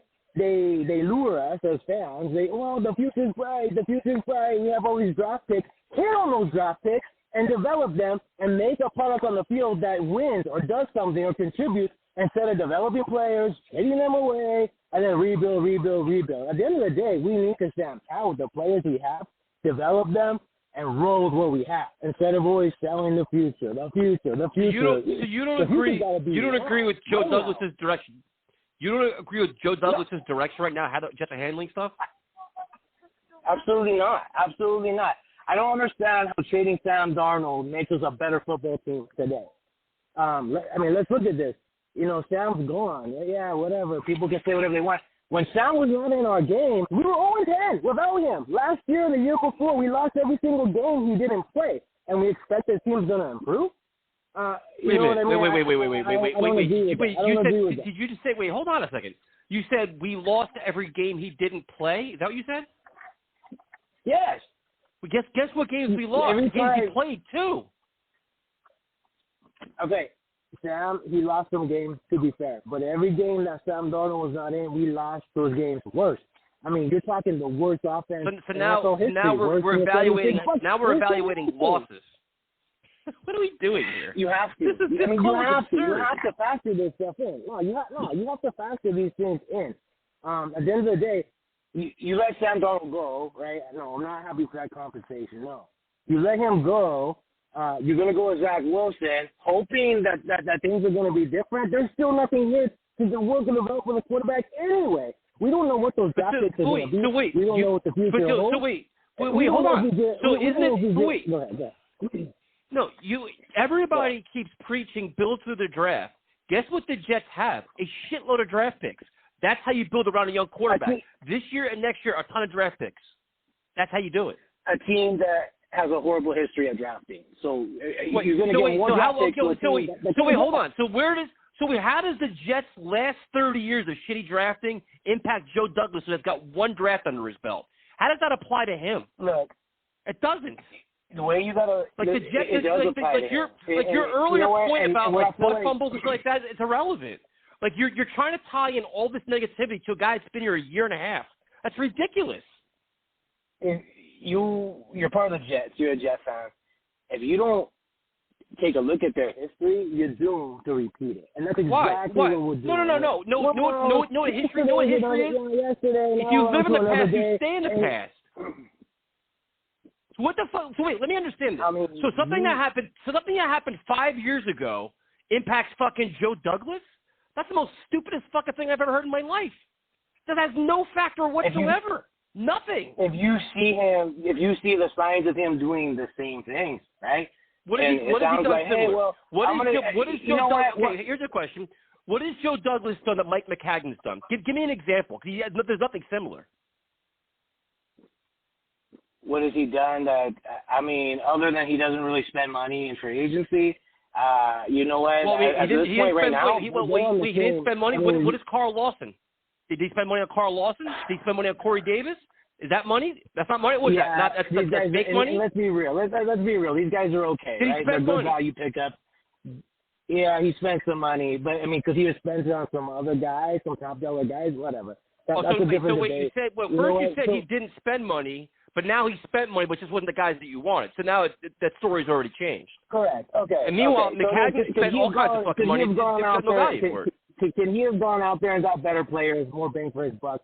Absolutely. I think he could have,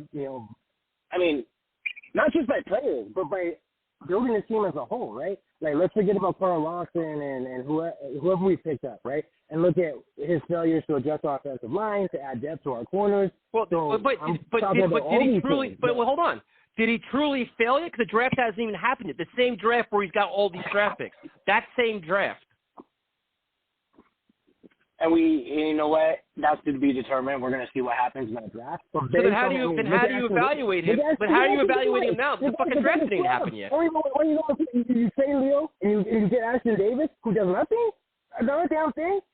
Come on. So now what you're going to do is go into these next drafts and not to park on all these picks. I mean, you know what I mean? You gotta understand the sound of the alarm. Like, well, wait a minute, we're not going to. So now you're going to sound an alarm. Quarterback, but we're going to bring in another one and expect different results, and then you're going to be seeing Sam in Carolina, doing great. I mean, good for him. You know what I mean? And then you think it's bad. You think like the media circus is bad, or it's been bad. Imagine how bad it's going to be when you see Zach Wilson struggling, sack, fumbles, the jet. But wait, but hold on, James. Since you're obviously in the world of doom and gloom, which I guess that's what you like, but what about this? What about if Joe Douglas has a plan, they rebuild the right way, they draft well, and here's a novel idea. I know this is going to be new to you. How about Zach Wilson actually plays well and this offense is well run? Then what are you going to fucking do? Is that going to scare you that this team is actually going in the right direction and they're playing well? Because guess what? That can actually happen. These things actually happen in the NFL. That would be amazing. That would be wonderful. That would that would be amazing. Like the clouds would open, you'd hear birds chirping, but that's not the world we live in, right? This is the Jets. Well, that's not the world you live in. That's not the world you live in. You have it all figured out. If Joe Douglas sucks, everybody sucks. Wait, time out. You just heard Joe Douglas today say, oh, well, you know what, we're resetting everything. Really? You just figured that out this week when you went to the BYU Pro Day? Because if that was the case, if you really believe that this team was a rebuild, why the fuck do you re-sign Marcus May? Why do you franchise him? Why do you go get a Carl Lawson if we are truly resetting, right? Wait, what is Mark May? Why would you not? Wait, so now you have a problem. You have a problem franchising Marcus May? Why? And you can still get a long-term deal done with him. If we're resetting, right, what Joe Douglas just said today, well, we're going to reset, then why do you re-sign these guys? Why are you going to pay them premium dollar if you're resetting everything? If you're going to build your puzzle, you do that. So wait, so what do you want to do? So wait, because they're resetting. So wait, so then your resetting plan is you don't sign anybody, you just leave the money sit there and just say, I'm going to draft 20 players and be done? Marcus May's a piece of the puzzle, man. So you have him here, you try to get a long-term deal done, a 3-year deal done. He's the captain of your secondary. Carl Lawson's a piece. Corey Davis is a piece. You're resetting, but you're bringing pieces in, all building blocks to put your team together. This isn't rocket science, man. You're just hating. Or you could put your resources into rebuilding your offensive line. You'd be the same person. You'd be the same person if they let Marcus May go. You'd be calling and complaining. If the Jets let Marcus May walk, you call and complain. I can't believe it. They don't keep their own guys. You pick one position group, you pick one thing you want to strengthen, and you do it. Can you make an argument that you did that with the defensive line? Sure. What about the offensive line? What about protecting the wide receivers? Piece and puzzle in all of sports, the quarterback position. Oh, he's not doing anything there, right? The wide receivers, I don't know. You can make an argument there. The running backs. So we had an opportunity to build around Sam, get multiple draft picks, get multiple things, build around him, and we don't do any of that. We just say, hey, you know what? They actually did a lot of things. You just don't want to buy excuses. You know what? And you know, in my mind, I'm just tired of excuses. Dude, they did a lot of things. You need to see. I think you're just tired of being a fan, man. Have a good day. Next up, Afram. Afram, what's up, man? I'm doing great. Damn, Tyson. I'm doing my Yankees won. My Rangers won, and I'm glad Primetime is not buying a Wilson jersey after he laid the list of the guys he did buy who are no longer with the team, which is a good sign. So don't buy any jerseys for quarterbacks. I won't. He'll be a star now. He'll be a star now if I don't buy it. Hey, I sent you a message this morning to cheer you up. I hope you read it. Embrace it. embrace it. This is our future. Forget about the past. Let's be excited. Let's look forward to this. You know, we got a guy who's sticking to his guns. I'm liking what he's doing. I'm happy. I'm going to be happy. We got a coach. Everyone wanted a good coach. We got the coach. We were excited. As soon as we got the hire, everyone went on. You stayed up all night on the YouTube, excited about him. Douglas is now the lead guy. He everything's under him. Listen, things change. We can't hold on to the past all the time. Be positive. Be happy, man. It's a great time. Looking forward to the season, dude. I'll be happy in a week or two, and I'll be able to reset, and I'll accept the new quarterback that comes in. But for right now, to me, it's still about reflecting on the last 3 years of failure, which does include some of Joe Douglas's decisions in there, which ultimately led to the demise of what I think is a very talented young quarterback. And it sucks that we're in this situation. So, I mean, like, the fact that it just happened, I don't think it's wrong to – have these reactions right now. I think there's legitimate reasons for a lot of fans to be pissed off. They screwed up every single decision around this kid. And it's not to beat a dead horse, but it's just to kind of make the organization realize, like, yo, you can't do this again. You can't put the fans through this again. We're tired of it.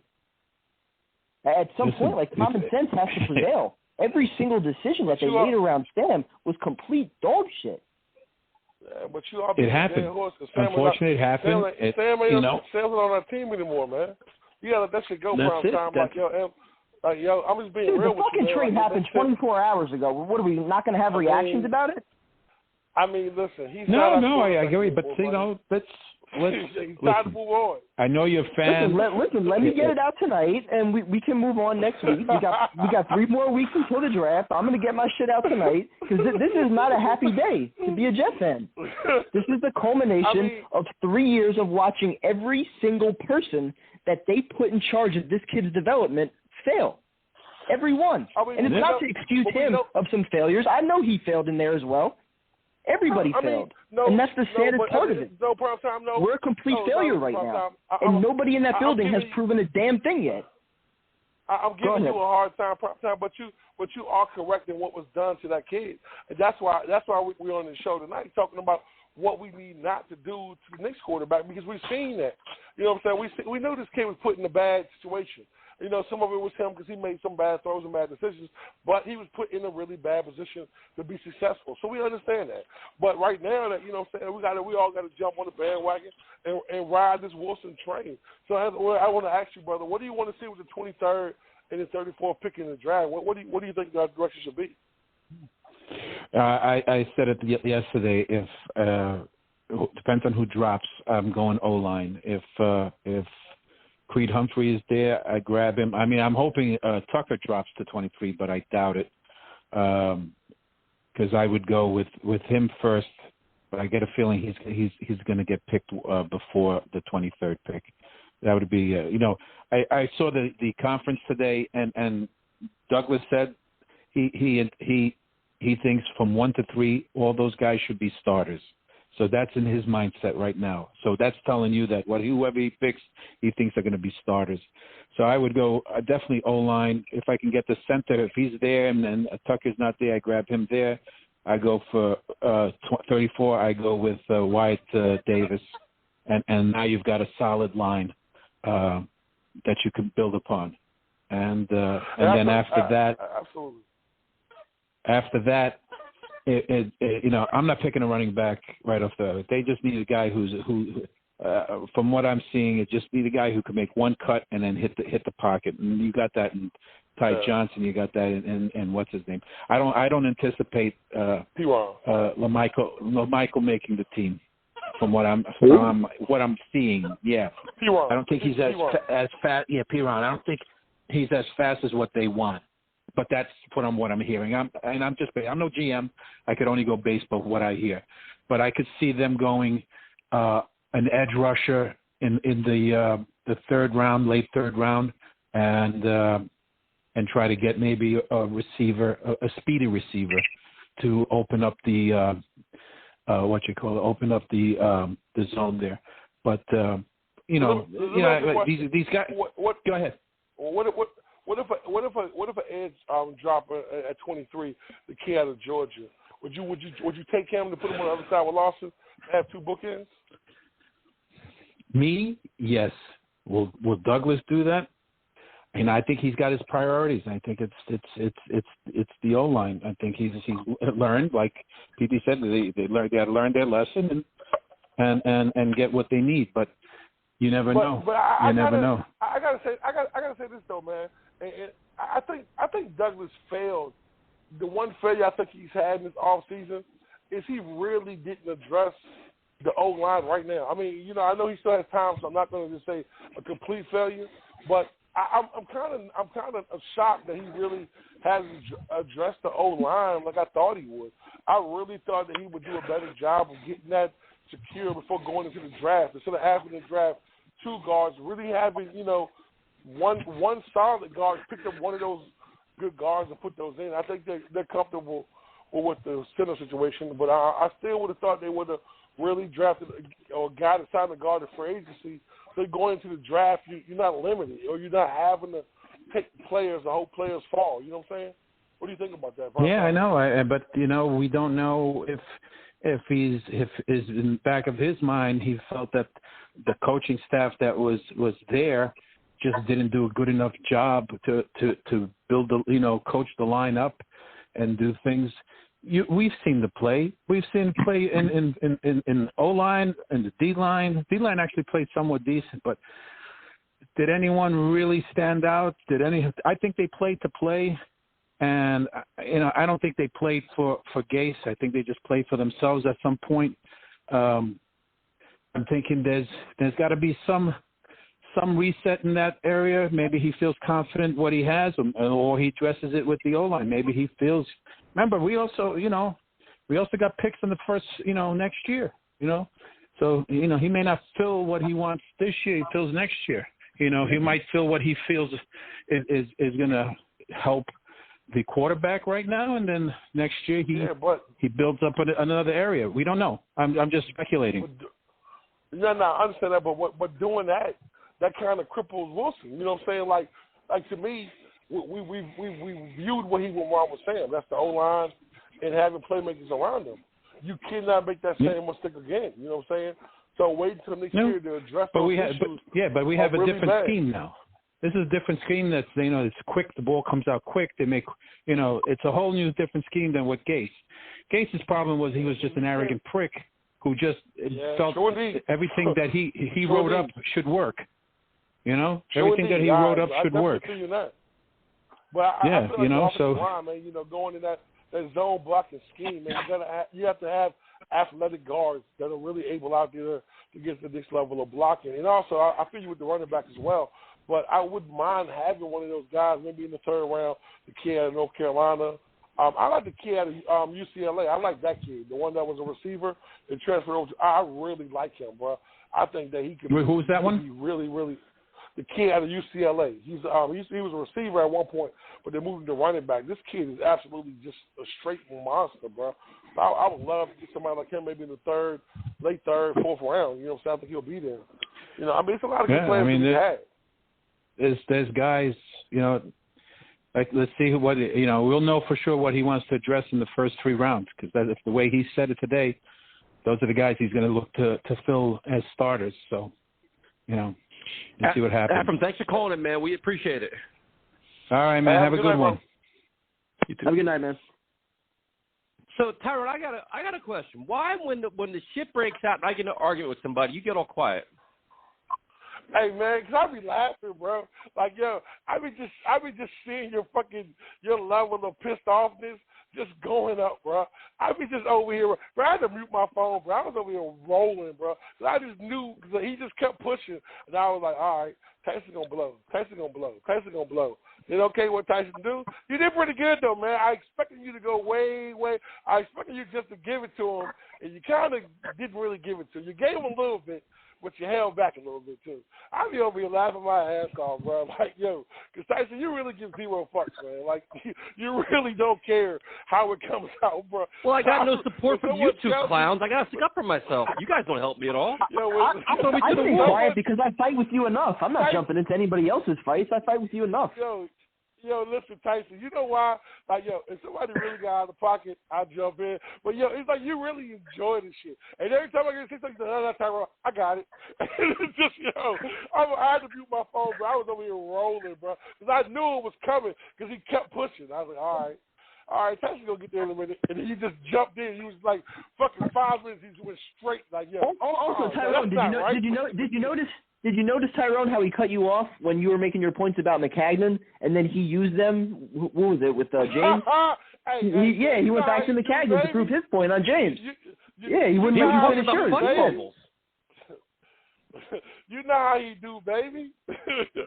But it be funny and shit, bro. Because Tyson be trying not to get mad, bro, and he just goes in, bro. Like, it should be funny. But your man was pushing, though, so I'm laughing. Next up is Trevor. Trevor, what's up, man? What's going on, how Trevor? you guys doing? Good. All right, bro. How you doing, man? I'm doing good, Tyrone. I'm doing good. As soon as I heard the Sam Darnold news, immediately reached out to Uncle Primetime to see how he was doing, make sure he was all right. But I'm fairly pleased with the compensation that we got back. I mean, it was a lot more than I expected, that's for sure. Are you still mad at me, man? Do I get my shirt, bro? You just like, fuck you. You just not really. You know what, Tyrone? I'm still not very impressed with you. I still think a week before the draft you're going to change your mind. It might be Kyle Trask, it might be Kellen Mond. We just never know with you, Tyrone. You're like a box of chocolates. You never know what you're going to get. It's Wilson, baby. I'm locked in, baby. It's Wilson, baby. Wilson for this week? We locked. It's Wilson, man. I mean, I still take my field shirt, though, bro. You can send my shit off, man. You don't got to act like that, bro. We family, man. Come on, man. Hey, I'll send you some maple syrup too, Tyrone, because I know Cassandra's probably going to waffle on that. I mean, you tell Cassandra I said hello. Thank you, beautiful. She told me she was going to send me some syrup for real. So I'm really going to DM her, give her my address. She really going to send me some syrup. So I'm cool with that shit, bro. No bullshit. And I had waffles this morning. No bullshit. I really did. No surprise there. Right on, man. Understand that. Just understand. I mean, you can be. Man, listen, I eat my waffles, man, but just understand that Fields won't be. You serve them too. You'll be okay, man. I mean, yeah, absolutely. So you'll be getting, so you can go ahead and buy your, your Wilson T-shirt because you don't have to worry about the Fields T-shirt because he won't be a Jet. Don't worry about it. Way to kick a man while he's down, Tyrone. I mean, I'm just saying, bro. Like, you over here talking about you want to send me some syrup and shit, bro. So I mean, I just have to, Hey, because Cassandra's going to take too long with it. I'll come with it. Huh? I'll bring you that good stuff, not that store-bought shit. Okay, I appreciate it, man.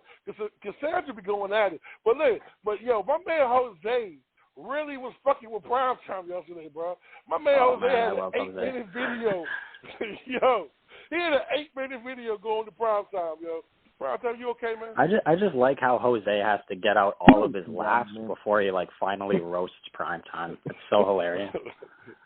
I think Jose enjoys fucking with Primetime, bro.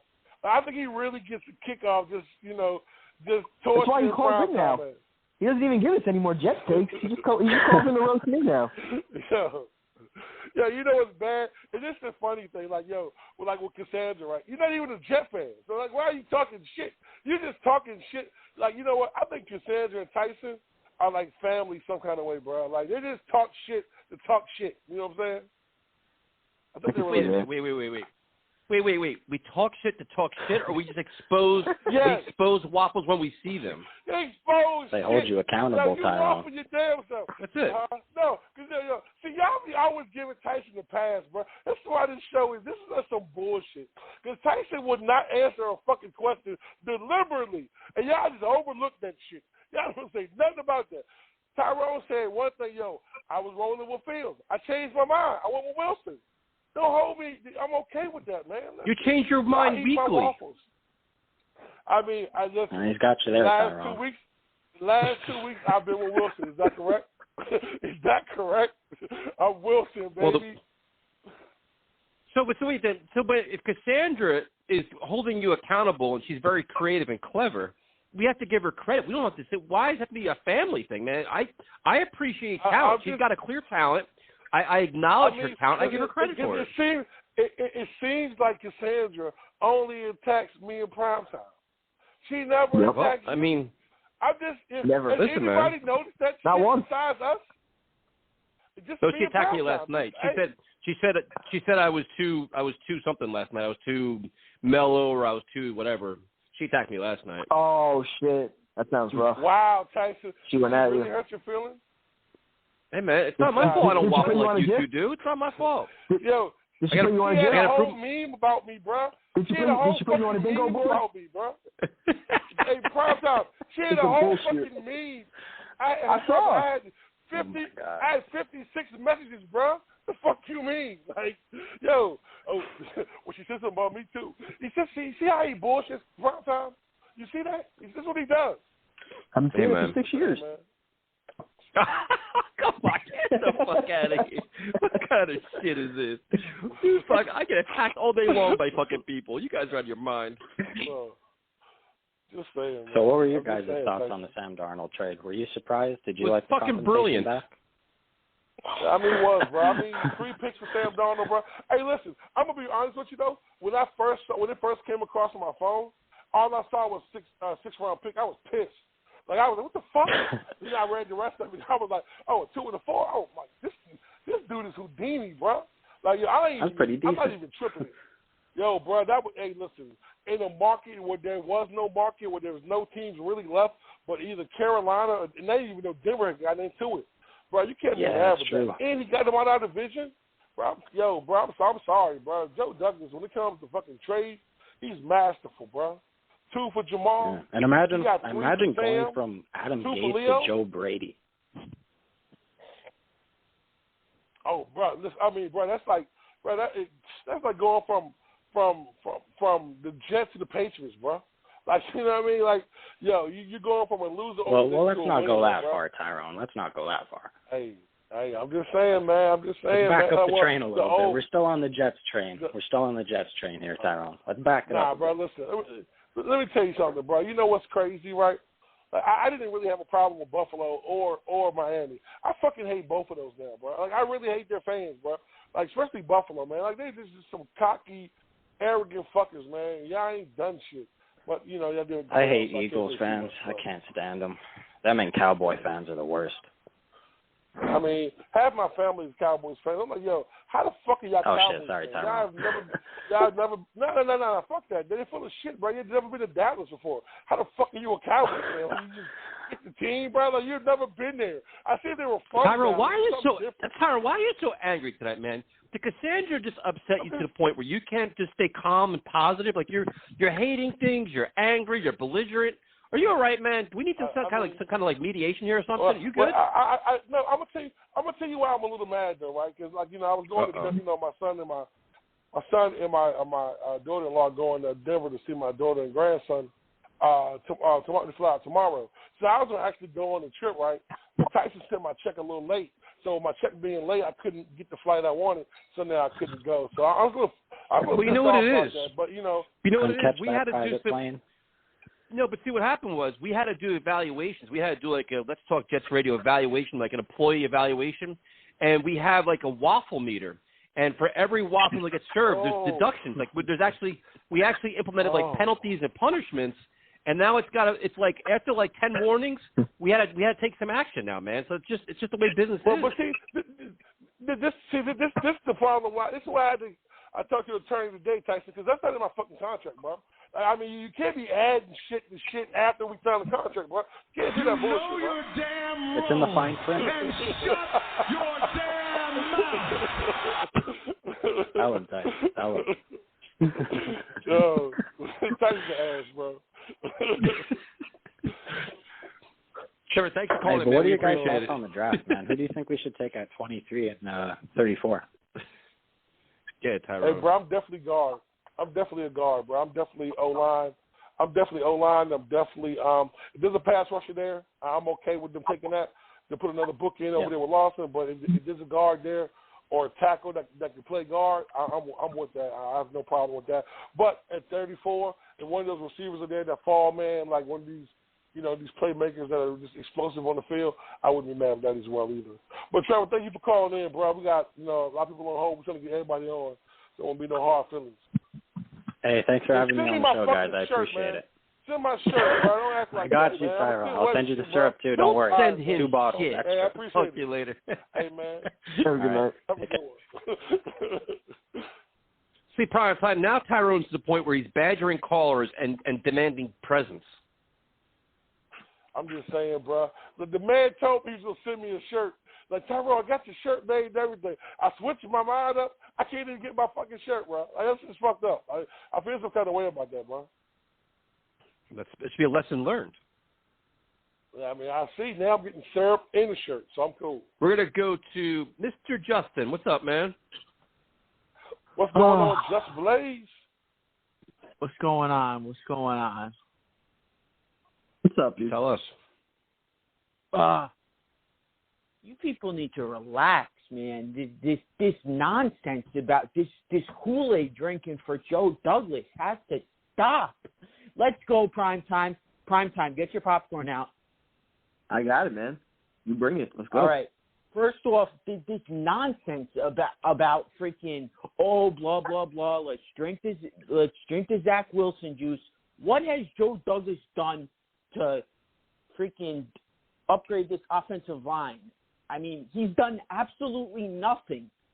So I mean, we're gonna throw a rookie into the fire with the same. Is the draft over already? Line we've had the last. Did I miss the draft? Did the draft already happen? Did I miss it? I think you did. I think you did. Bro. Yeah, but the draft must have already happened. We've had the worst offensive line the last 3 years, and the guy hasn't made a move to get a premium guy. But Joe Douglas I mean, hasn't let's been here pump 3 the years, brakes. Carl Lawson and Corey Davis were excellent moves. I'll give him that. But him not addressing the offensive line, at least 1 or 2 guys. I mean, let alone he can still go for someone like a Turner. Let alone someone like a Turner who's sitting on the market, which would be an excellent pickup in the second wave of free agency. I don't know why he's not going for Trey Turner. That's a story for another day. But I mean, come on. But we don't play till September. Justin, has got to stop. Like, bro, we don't play till September. I mean, we got a little time though, right? I mean, we do. We got time. Yeah, right? but the time is ticking. I mean, it's time to start investing. The problem is we got rid of Sam. All right, blah blah blah. It's nonsense. We don't give guys chances. But the same thing is just going to keep happening. Lesson learned. Let's get the lesson done with. Lesson learned. It's time to start building around our quarterback. You know what we should do? We should get aggressive. The Bills got aggressive. Baker Mayfield got aggressive. Even Lamar built a run game for Lamar. What did the Jets do for Sam Darnold? They failed him. So what makes you think they're not going to do the same thing with Zach Wilson? So let's stop drinking this Zach Wilson Kool-Aid. Well, our first round pick has to be offensive line without a doubt. Oh my God! We got to go offensive line in the first round without a doubt. This was the worst ranked offensive line. I got a question, right? Okay, so check this. So, listen, bro. Like, he still has time. Like, the draft hasn't happened. June 1st cuts haven't happened. You're right. You're right, Tyrone. We still got time. We just basically leave all our options on the table. We know what's going on at 2, so you can't address offensive line at 2. You can't move back. You can't get a corner and stockpile picks. You're right. You know what's going to happen at 2, so you know that the options are shrinking. I mean, I think now you know what's going to happen at 2. So what are you going to go to 23? You got to hope one of these offensive linemen fall down. So based on what you're saying, so are there only like 21 like good players in that whole draft, and that's it? And the draft ends, like that's it, it's over, like nothing else to no other value in the draft? No, but we have the worst offensive line in football. But there's many analysts that say that the guard you can go for 3 rounds of guards. 3-4 rounds of guards are good quality players. Actually, 4, yeah. A lot of good players. So if you don't get one at 2, there's plenty of other options you can get in the draft that can upgrade your offensive line. Plenty of other options. I mean, you're not going to get the top tier. You got the worst offensive line in football, and you're going into the season with pretty much the same offensive line. You're going into How are you going into the fucking season with the same offensive line? We don't know who we're fucking drafting yet. Now they have the same offensive line. They haven't added anyone. Dude, it's April 6th. Big deal. Big April deal. 6th. They haven't added anyone. So you know what, Chuck? You know what? Offensive line. They need to address two or three positions on the offensive line. So wait, based on your brilliant theory right now, James Morgan is our starting quarterback. What is Joe Douglas doing? Fire him. How is James Morgan our starting quarterback? This is ridiculous. End the season. Cancel the season. Come on, that's just see how stupid you sound? This is just stupid. No, it's stupid. What you're saying is stupid. You have a whole fucking draft class. Absolutely not. You had 3 holes on the offensive line. It's common sense going into the draft. You got to address at least one. You didn't address anything. The offensive line. Justin. Hey, listen. I just said it a few minutes ago, right? That I think if anything Joe Douglas didn't do, he didn't address the line. But I'm not saying that to the severity you are. It's still time, though, bro. I'm saying that I would have liked for him to grab one. You got the worst offensive line in football. You got cornerback you still need. You still got a pass rusher and there's potentially. Still cornerbacks on the market. It's still guys going to be cut June 1st. What the hell is Carl Lawson? There's going to be guys cut during the summer. What are you talking about? You had $100 million and you came up with Carl Lawson. Where the no? They didn't have They didn't have $100 million. $48 million left. What are you talking? Well, they got $24 million left. They didn't have $100 million because they didn't cut half the guys everybody they're going to cut. Exactly, because you still got guys cut June 1st. Yeah, that's a terrible move. You couldn't have got another offensive lineman. There's no reason why we couldn't have got it. Is free agency over? Did they end free agency today? Is it over? Like, is everything canceled till September now? No draft, no free agency. Our roster's locked. No, but that doesn't mean we had good. 4 holes on the we have a chance then, line. Tyrone. We can exhale. Thank God. I mean, but hold on, how do we have 4 holes in the offensive line? 3 holes? Who are you going? Alex Lewis was terrible. Greg Van Roten was terrible. I mean, come on. There's Absolutely. 2 or 3 holes on the offensive line. What we've been saying is that's not 3, that's 2. You know what I'm saying? We need to upgrade our interior offensive line. Everyone has admitted that. But we still got time to do that, Jay. You know what I'm saying? It's still time the clock's ticking. You got the clock. But how is the clock ticking? The fucking draft's 3 weeks away. And you got to hit on these draft picks. You can have as many as you want. No, you don't. But Justin, you're complaining about draft picks we haven't even picked yet. Jesus Christ. No, I'm complaining that the guy did not address the offensive line whatsoever. This is the worst offensive line ever in football. Yeah, but period. And then guess what? Again, you say that in May. You don't say that on April 6th. You let the entire draft get it processed, man, and see how he handles it then. There's a lot of moves still be made, man. A lot of moves. Yeah, you're right. You got to go for Trey Turner. We say this all the time. We say this all the time, though, right? How many draft picks pan out every year from a draft? Yeah, if you're lucky? Not many. Prime time, if you hit on 4 or 9 picks, that's pretty good. Pretty good. That's considered, if you hit on 4 picks in a draft, that's considered a great draft. So I mean, we're already considering the number 2 pick. I mean, that's a quarterback. We're hoping that's going to be a hit. Yeah, that's so now we're hoping that whenever we take our 2 offensive linemen, those guys are going to be immediate starters from day one. I mean, maybe if you're going 23 and 34, you can have some confidence in that. But unless you're going back-to-back O-line, I'm not sure I have confidence in two rookies starting right away. That's the problem. Hey, let me ask you a question. How many guards do you think will be taken in the first round? How many guards? Not tackles. How many guards do you think will be taken in the first round? 2, 3. I was thinking 1 or 2. When the fuck have you ever seen 2 or 3 guards go in the first round? When?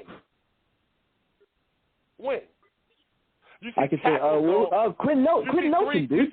Top 10, Quentin Nelson. Okay, no, Quentin Nelson. Name another guard that went with Quentin Nelson in that draft. No, you asked me to name one. I gave you Quentin Nelson, and he's an All-Pro. Okay, no. That's not what I said, prime time. I said name a draft where you had more than 2 or 3 guards go. We know Quentin Nelson is a game-changing player. You know what I'm saying? What's the point? What's the point of how many though? I don't understand. No, the point of what I'm trying offensive to say line is offensive line. You need 5 of them. We have one that we can depend on for the future right now. We need 2 or 3 more. Now we need 5 offensive linemen. We need 5 2 or 3. Right? You need 2 or 3 lines. At least 2 or 3. Oh my God, man! Listen, bro, you in prime time. Y'all need to huddle up, man. This is some bullshit. All right, so who we don't? We got Becton. We got Stan. We need 2 linemen. Okay, exactly. We said that. So if we take a guard at 23, I'm pretty sure it's going to be a decent guard there at 23. That's one. You don't know what I don't know about you don't know what Clark's. Man, you what? don't know about shit, Justin, because you've been saying they won't be a guard there at 23 now. Come on, now man. you're saying don't take one at 23. That's bullshit. No, I'm saying there's not going to be one there. The USC guy, he's not going to be there at 23. Absolutely. Okay. So there's only one guard in the draft. They'll be able to get a guard at 23. Ohio State will be there, right?